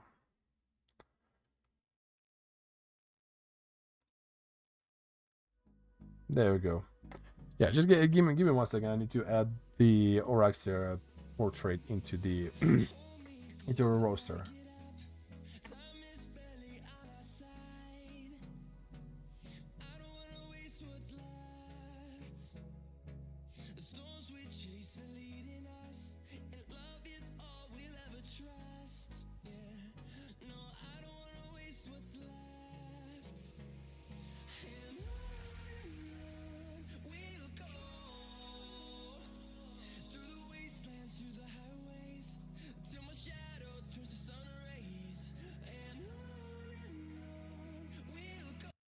All right, it was actually much faster than I expected. I did pretty fast. Let me just do this real quick. All right, so Araxia, right? So she will be our front line because of the controls, the weakening that she does for everything. So she's good. She's good like that, and she has a lot of health to support herself. Now the next one on the list is, let me see. We talk about Forte. Is Korax. Yes, our concrete man. Oh man, the augment on his fourth ability definitely makes some memes on the internet because he is currently our famous Miku Miku Beam guy. Just because, I mean, that's straight up just you know, you just better beam it until you fucking made it, right? So here's the bane of the Marmor because they're weak to radiation stacks and all. But what he does also, he has a very impressive survivability options with his third ability, as well as the control ability with his first and second ability, where the second ability is making enemies weaker to damage. Hi, Thorandel. What's up? I'm doing the roster of all Warframes at the moment. As a celebration to one big thing that happened to me this morning. So I'm going through all the Warframes, all 64 of them, making a little roster of what they're good for and what they useful for. Because once again, all frames in my eyes are good. All frames. So I'm just going through one by one of them in alphabetical order just to make sure that we got all of them today, because I did promise that in my chat that I would like to do a little bit of SoulFrame today, so we'll go from there. But Quarks, right, our concrete guy, he is the front line because he can group enemies, he can make them he can prime them with the radiation stacks, and yeah, the fourth ability can nuke shit. So he is definitely the one that goes in first. So If you see Quarix, let him do the thing first, and then just come back to whatever is remaining just to finish it off. Shall we? Give me 1 second. Come on, thing. Work for me. There you go. There you go. So the Quarix will be the front line. Once again, he group enemies, he makes them weaker, and he has a lot of protection. I mean, I think he has the highest number of the armor between all Warframes at the beginning. Once again, unmodded, he has the biggest amount of armor, as far as I know.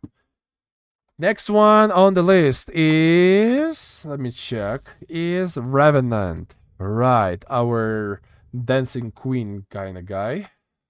I'm selling my ribbons. Oh, I mean, good job. Once again, the flow of platinum is required in this game if you want to look good and swag. It's been a while for me to do my trader things. It's been a while, but it's a part of life, you know. It's a part of life. I will need to get to it eventually to start getting more platinum, or wait for that legendary 75% discount on plat. But who knows? Maybe I'll get it. Maybe I'll not. Who knows? So Revenant. Let me get some water and we'll start with him.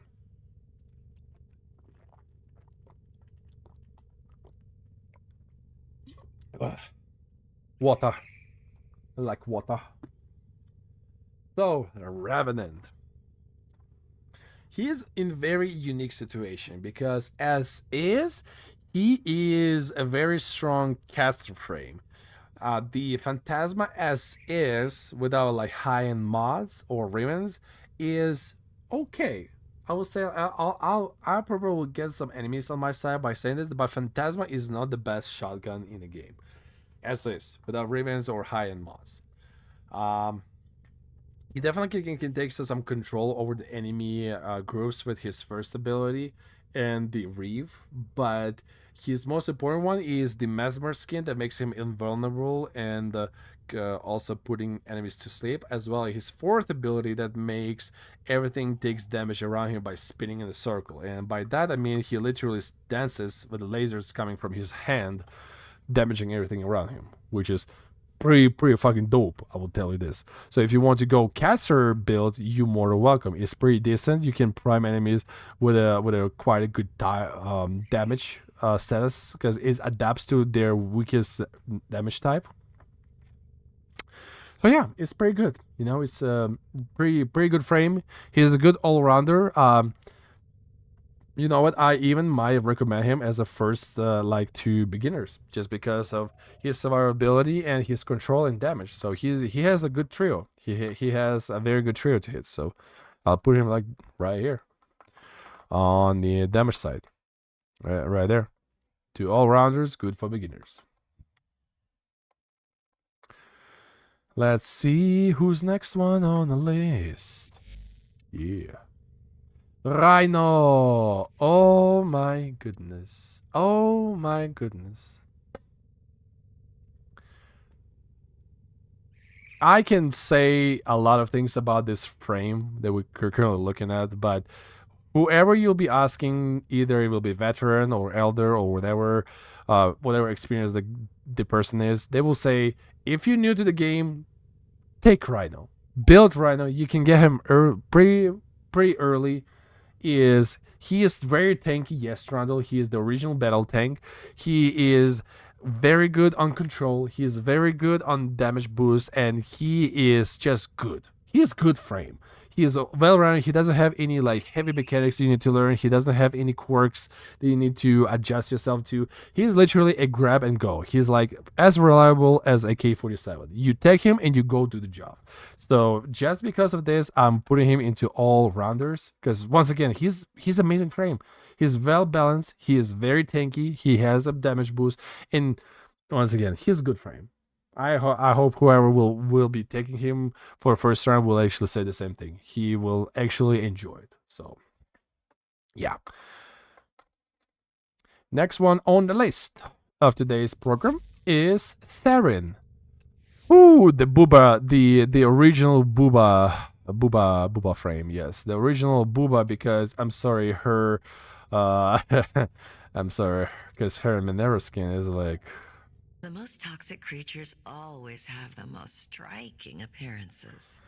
And with this per fucking line, really, really, Monero, exactly with this line, it says everything about this particular frame and this product frame in general. She's amazing, in looks, but we're talking about the playstyle over here today. So regarding playstyles, she is strong DPS survival. So she will strip enemies with the corrosive and toxins, and will make sure that everything in the 40 mile radius will be constantly infected by the different types of Ebola in the same time. So yeah, she spreads toxins. She makes sure that your weapons takes extra damage because, for example, her first augment gives me right now 229 corrosive additional damage to it, and the toxic lash gives me an additional damage, which is, yeah, it's pretty good.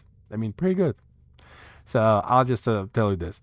She's good if you want to be sitting back and enjoying the destruction that your worst ability does. And if you see it doesn't do a good job, just press 4 and make them to take more damage, because you see it makes them to take 4 times of spore damage whenever they inflict it, times 4. And I personally have been able to get this ability to up to 6,000 in one go. Once again, I know there are numbers that could be bigger, but just think about it. The enemies in 40 mile radius, they're taking 4,000 damage per second, and if they got affected by miasmas, they're taking 24,000 damage per second. And once again, it scales too. So think about it. She's a very good DPS frame, and she was a queen of DPS for a very long time, and I think she still does. I'm pretty sure she still does. And just for this reason, I'm putting her into DPS category, because you want damage, take her, and that will be the easiest, like, max damage that you will get. Easiest one. Now the next one on the line. Let's see what we have. The next one on the line is the Savagoth, our pirate frame. Even though in my case it's Ghost Pirate. Yeah, I love him that much. So our Savagoth. He is a very unique frame, just like Equinox, because he has 2 forms. His original form that we see right here, and his shadow form with the big claws. I mean, those are some claws on him, So you can either go with him either one of 3 ways: either caster frame, either weapon platform, or the melee frame. What I did in my case, I did a bit of the hybrid. Wait, what is this? Hydroid took offense to Savagoth. Hydroid took offense to Savagoth. No, Randall, I'm so sorry. I either tired or what, but I don't understand the meaning of your words over there. Can you rephrase, please? I'm sorry. I'm just having a brain fart at the moment.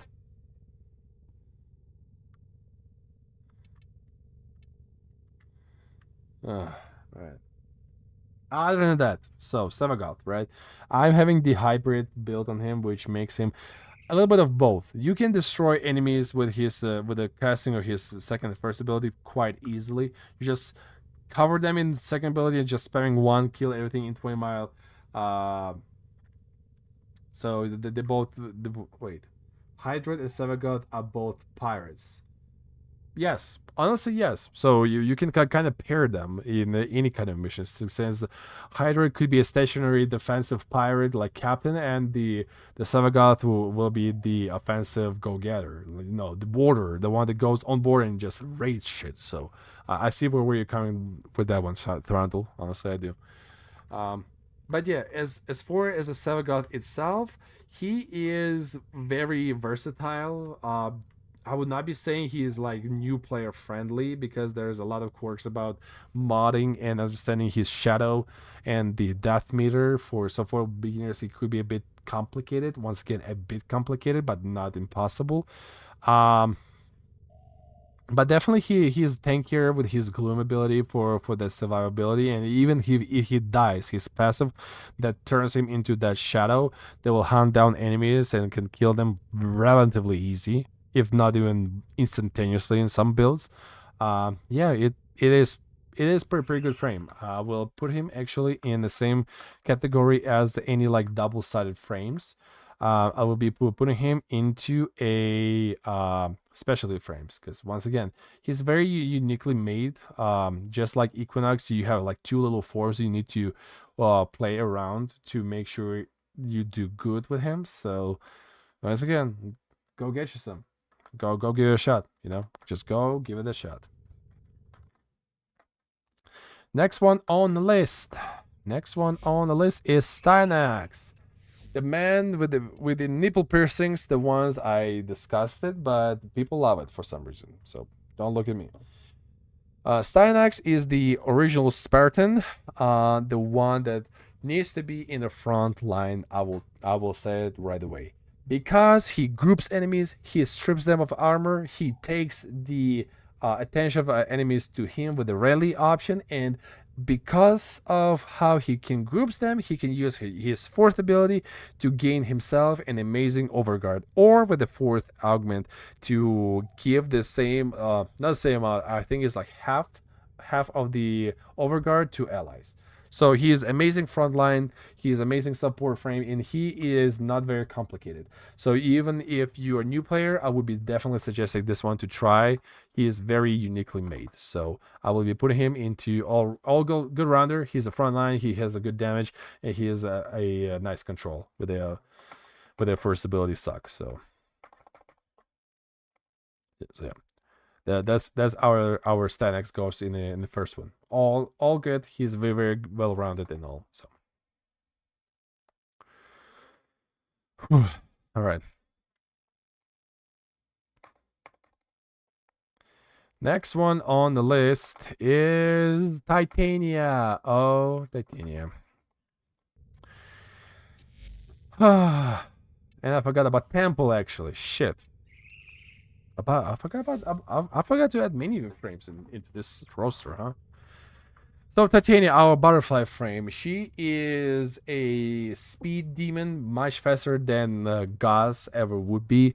The only downside with her is that she needs a lot of control to her size. She's small, but she's extremely fast, and you can get herself, you can get yourself stuck into very delicate places. Let's just say it like that. So yeah, long story short, good damage, has control, because of small, hard to kill, not impossible, just hard to kill.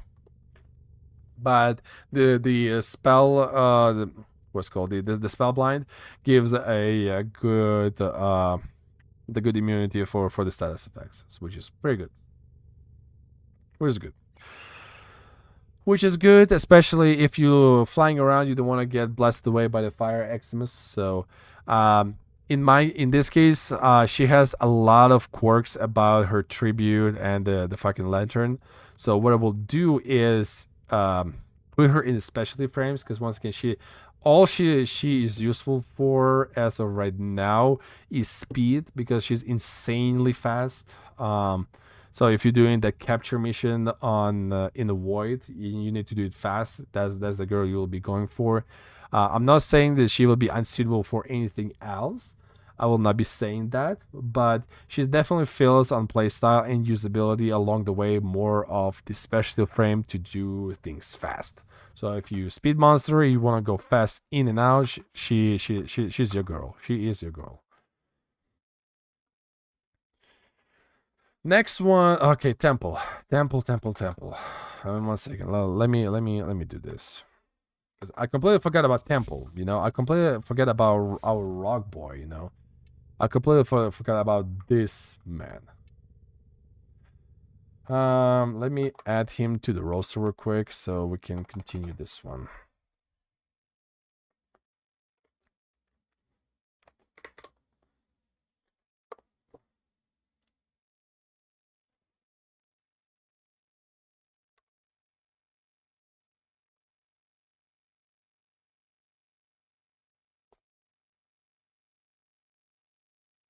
Give me just 1 second.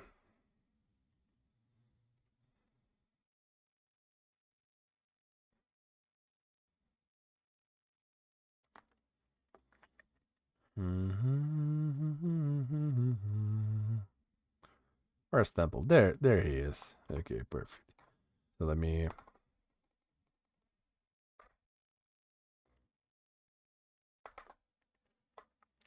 do this. All right, there we go. So Temple, right? The Temple boy. He is a certainly 100% a DPS frame. Why? Because all what he does is making enemies vulnerable, making them more suitable to damage, and giving damage himself. Because lazy, especially if you have a hot shot installed, is fucking diabolical.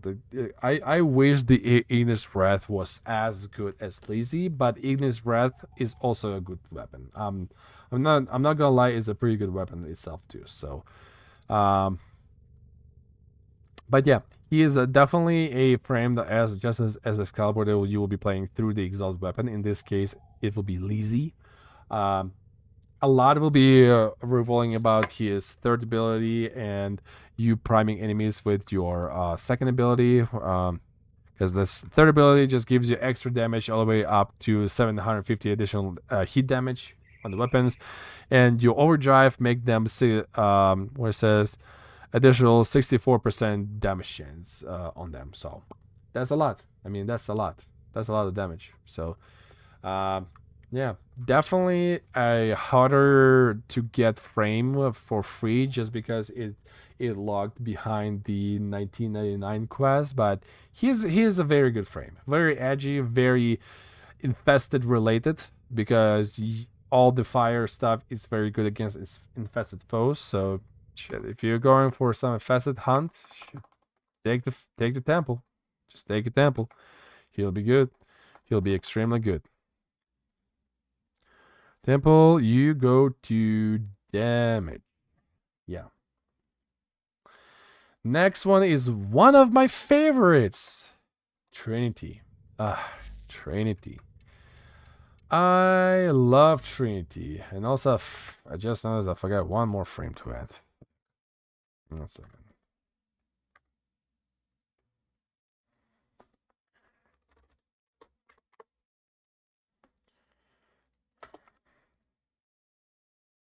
There you go. And here, close this, add this. Bloody hell.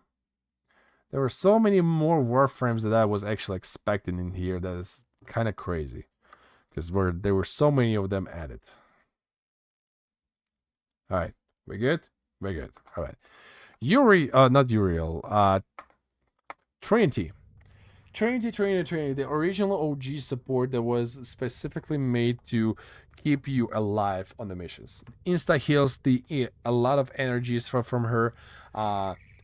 Damage reduction on her is very good as well, with the augment of her on her third ability that makes enemies take more damage and armor strip them. So she's very good support. Once again, she is one of those original supports that will be keeping you alive in your team filled up on energy, as well as giving them extra damage reduction. So if your enemy, if you were leading the army of the low levels, or you going into some harsh challenge, take Trinity. Trust me, Trinity will save you very good.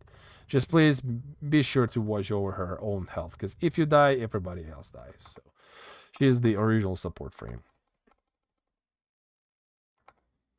Let me move over to supports. There you go.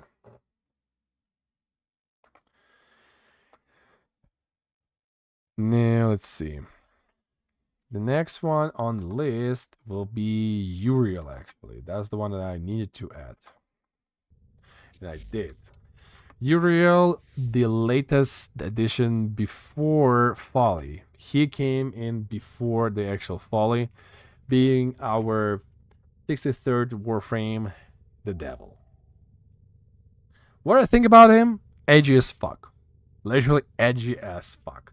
I still can't really figure out his primary role because he can do pretty much everything.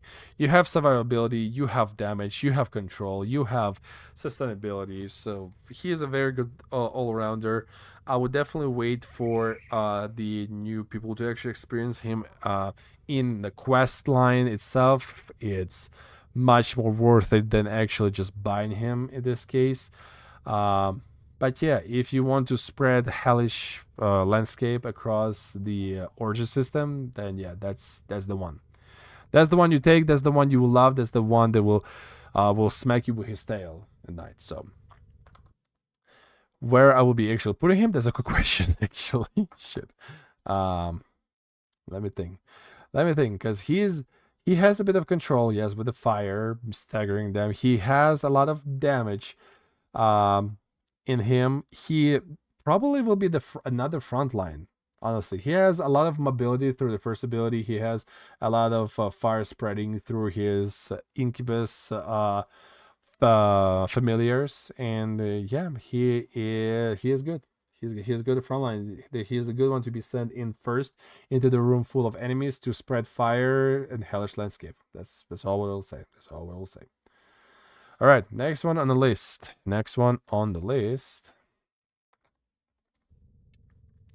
Is Valkyr, another lady that very popular for their heirloom skin for obvious reasons. So yeah, but what she's good at, she's good in tearing apart people, and with her latest rework, she can rip and tear even harder.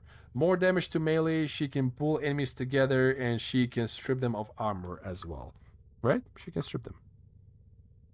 No, she cannot strip them. She can make them vulnerable to damage. Right, I forgot. She makes them vulnerable to damage. Is it not making them lose armor? So, yeah.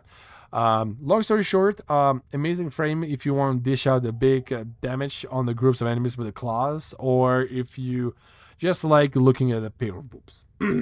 I'll be honest with you. She's amazing in both ways. So she will be putting into the DPS dealer type, since the claws and the passive will make them go hard. Yeah, that one is good. That one is good. Next one on the list.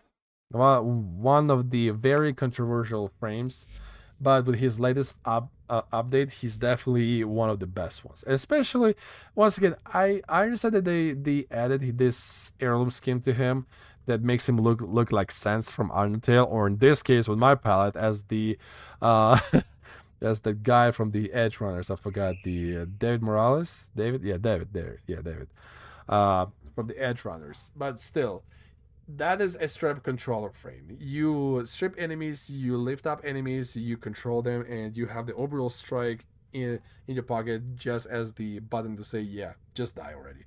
So many abilities are made to control enemies, like lift them up, or can pull them in, or stun them.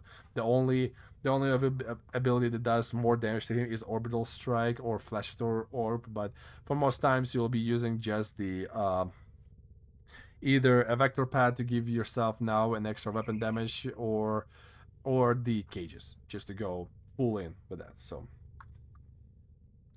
other words, he is amazing for interceptions, one of those missions that is very hard to do solo. In this case scenario, I will be putting him not even in the controller category. He will be put into the specialty, since how good he is in the interceptions. Once again, having the ability to lock down 4 different areas in the same time from being captured and all, I mean, that's a different story, you know. But still, no, you know what?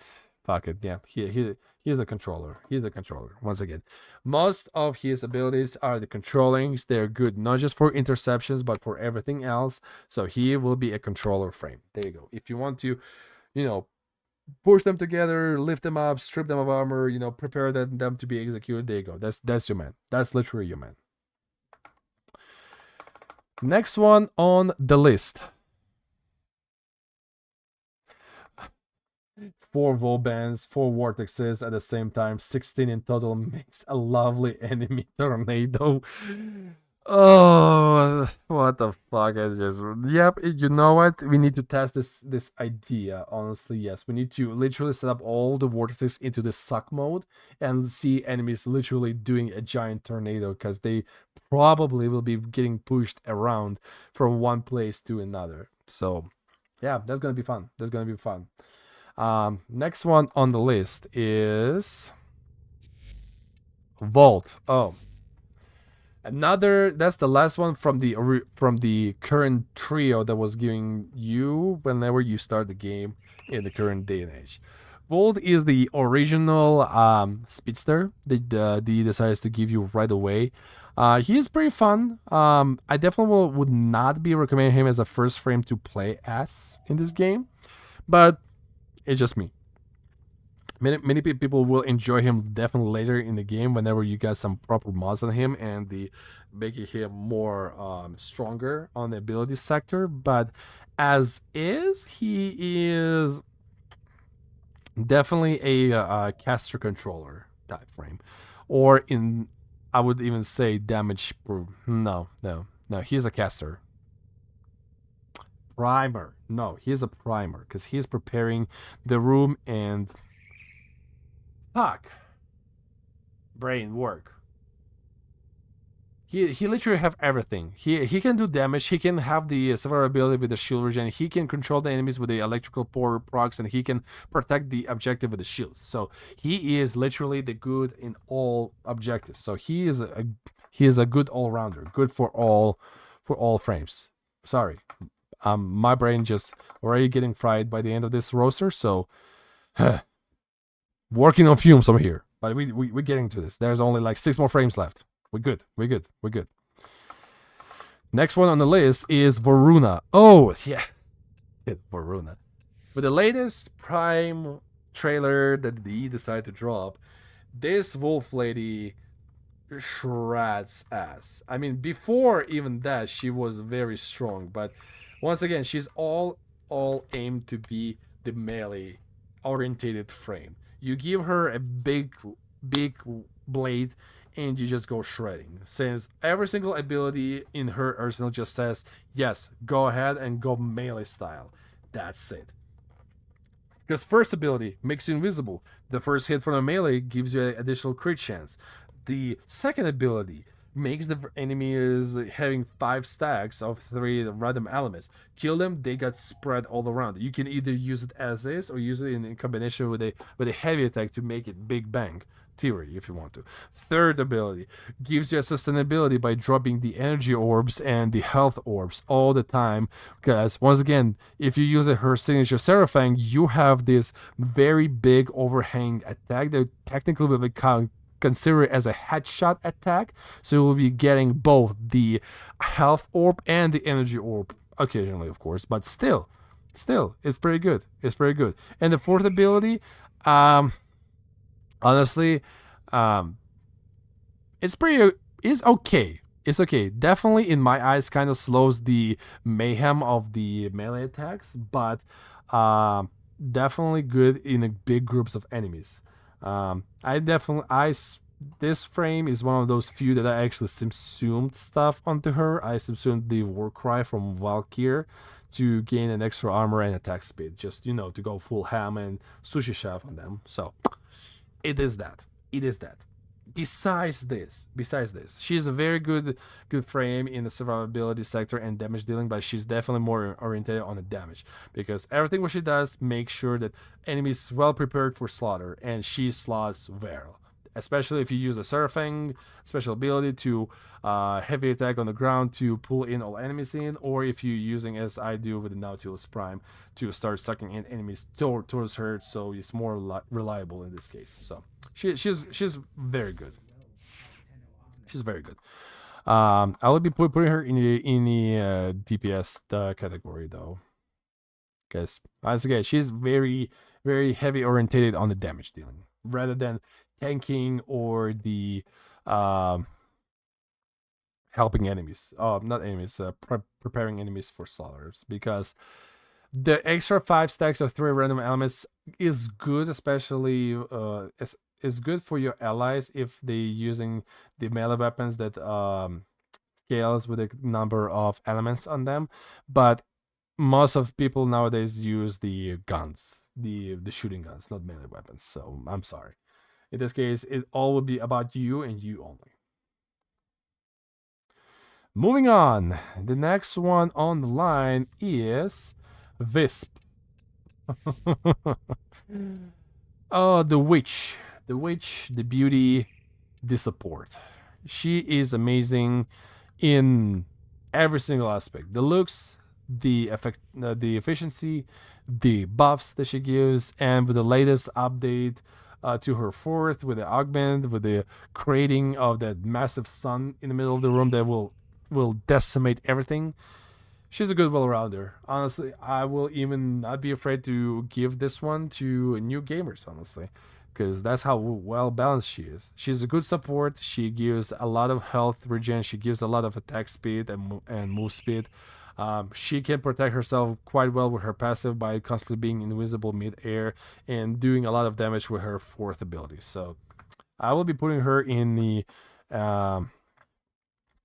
actually support. Yeah, I will be putting her in the support category because once again, her primary ability, the well, is fully for supportive, but you can dish out a lot of damage through the first ability and her third ability, the breach surge. Even though I personally don't really get it, the breach surge, even over these years, it's good for like single target to get that very efficient big dig damage for a good shot. But for area of the fact, I definitely would prefer to have the soul gate with the cataclysmic gate to it. It's 20-meter radius for that 11,000 damage. Shit, I'll take it. I'll take it. She's good. She's good like that. Alrighty, next one on the list is Wukong. Yes, Wukong, the Monkey King himself with the biggest stick among them all. Wukong, he is very interesting fame just because once again, he has survivability up the ass by being a tank through his third ability. You can combine or even mix match the playstyles with your celestial copy from the first ability. So for example, you can shoot enemies with a gun and he will be whooping them with the melee attacks, or vice versa, which I prefer, being a melee style frame in this case. And the fourth ability, once again, the biggest stick of them all, the augment on it will constantly giving you an additional crit chance, which is good, and the constant CC with extra strong attacks on the floor is pretty good. But based on the playstyle, he is of course the front line. He's definitely the front line because how much tank he can get, how much faster he can move, despite the other frames in his team, and how much useful it could be for him to be the first one with his fourth ability and the third ability. It just looks better. It just works better for him. Just again, maybe he will not be being the most flashiest one to be the first one to go into the room, but he will be the one that definitely will make a good entrance. So he goes into the front line. The next one is Zaku. Oh, the papyrus-looking motherfucker, the Skeletor himself. He's in very unique situation since you have the CC, you have damage, you have ability boost, and you have the survivability with the dodge. So that's a very unique way to say that he is a good all-rounder in this case. There's a few ways how you can play him, of course. You can go through abilities, or you can go through the guns. One way or another, you'll be enjoying your time. A bit harder to farm the original version. I do love to play him with the heavy attacks and the quasses, though, because of those blades actually do a lot of damage. For a single target, that's amazing. I'm just letting my abilities to do damage to weaker enemies around me, and then finishing up the job with a heavy attack on the heavy weapon guy with my quasses. And if I need it, I can use the Proboscis Sirens to group enemies together for easier clear up. Other than that, very rare, well-rounded character, a bit have a bit quirks to him, yes, but he's heavily dependent on his abilities, especially his fourth ability. So I probably will be putting him on the primer section just because of how much the fourth ability and the stealing of the weapons can do. But on another thought though, he's constantly up front. He's definitely can survive with the dodge, so I'm putting him in the front line. So he can be useful in this case. The next one on the line is Ureli. The one that actually started the line with a good interest to the prime frames, actually, as far as I remember. The fish frame, the writing on the board maiden.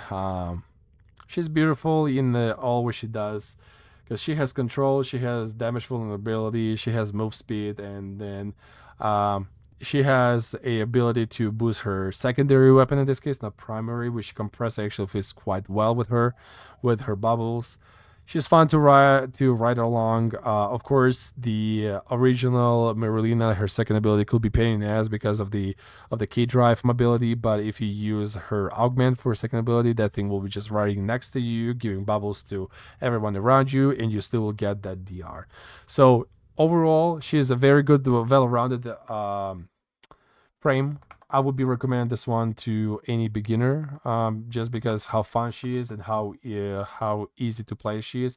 Of course, there will be a bit of quirks getting along with the key drive mechanics, but that's a worth price to pay in order to get the good stuff. So I'll put her in the good all-rounder position. And the last one for today, the Zephyr, the golden bird of destruction. For the longest time, I have never been able to understand what is she should be. Is she like a controller frame with her tornadoes? Is she like a caster frame with her first ability and second ability to group up and do damage to them? But after playing around with her, I figured out that she's amazing weapon frame base for any big guns, because those tornadoes can spread damage to all enemies in all tornadoes, as I figured. I don't know if that's a bug or not, but even if the tornado will be in a different room, if you shoot one tornado the next to you, the damage will transfer to another one. I don't know if that's a bug or something, but I love it. The survivability through her third ability definitely helps a lot, because it allows you to dodge a lot of bullets and projectiles flying up to your ass. Grouping enemies into the tornadoes with the second ability definitely is a must. And the levitation with the first ability definitely helps to trigger the aerodynamic mod that allows you to even block more damage towards yourself. So she's very good weapon platform. She can boost a lot of damage, especially if you go with a Slamma build, which is you take a bigger stick. In this case, I get the Sampotes. I'm sorry, Sampotes. Shit, I cannot even pronounce it properly. You just take a bigger stick possible that can deal a lot of damage with the heavy attacks. You group enemies into all. I'm sorry, English is not my good. You just group enemies between all the tornadoes, and you just jam the thing right in between them, just to spread damage between all tornadoes and multiply the thing on one single target. You can literally one-shot bosses with the augment on her fourth ability and a big stick like this. Even though I'm not using these tactics in this case, I'm using the fucking Arcaplasma in this case, since the shotgun is good and going through the tornadoes actually makes a very, very good results. So having this one is definitely a must. Definitely a unique frame to play. I will not be recommending it to a new gamers, since definitely resource requirable. So you will need to get into the quirks of being constantly in the air and the quirks of using the tornadoes to spread the damage. So, In this case, I will be putting this one into the DPS platform, the gun platform frames. Once again, this just because of the tornadoes and how it can spread the damage between them. So this makes it to all the Warframes of Warframe at this point. This is pretty much how I've been able to separate them through years of testing them out and playing them out based on the feel and how they should be and could be used. If I offended somehow someone in my placements, please apologize me. But this is how I have been feeling about all these frames along the years. So I'm gonna just do one more thing. I'm gonna pause this one into the chat so I will not forget about it. I will be taking a short break over here for 10 minutes to calm my voice and switch up to the what's called to the soul frame. Well, I will see you guys over there. Today, unfortunately, I will not be doing much of the farm since my voice is almost gone through all the stocks. I did not expect the thing to be gone this early. I've been talking nonstop for 2 hours and 20 minutes. But yeah, we'll be back with some soul frame, and I will have a special guest Viking with me. Hopefully she'll be able to show me around that game again, since yeah, it's been a while. But other than that, thank you for everybody who decided to swing by this little roaster that I made in celebration of the affiliation program over here. I hope you enjoyed this one. I will be posting the full VOD on YouTube if someone lost it, missed it, or whatever. And I will be trying to make a short clips for every single frame one by one eventually. So thank you everybody that decided to swing by today, and I will see you next time. Actually, not next time. I will see you like in 10-20 minutes so my voice can calm down and we actually can do stuff. So that's what I'm saying, Viking. I'm taking a short break for 10 minutes so I can actually go ahead and calm my voice so you and I can actually sit down and go through the soul frame, okay? Because my voice is about to be gone. I'm sorry. I need some water and some calm. I've been talking nonstop for 3 hours. I'm sorry. I need to reset a bit. But hey, thank you very much for everybody, and then I'll see you in 10. Bye-bye.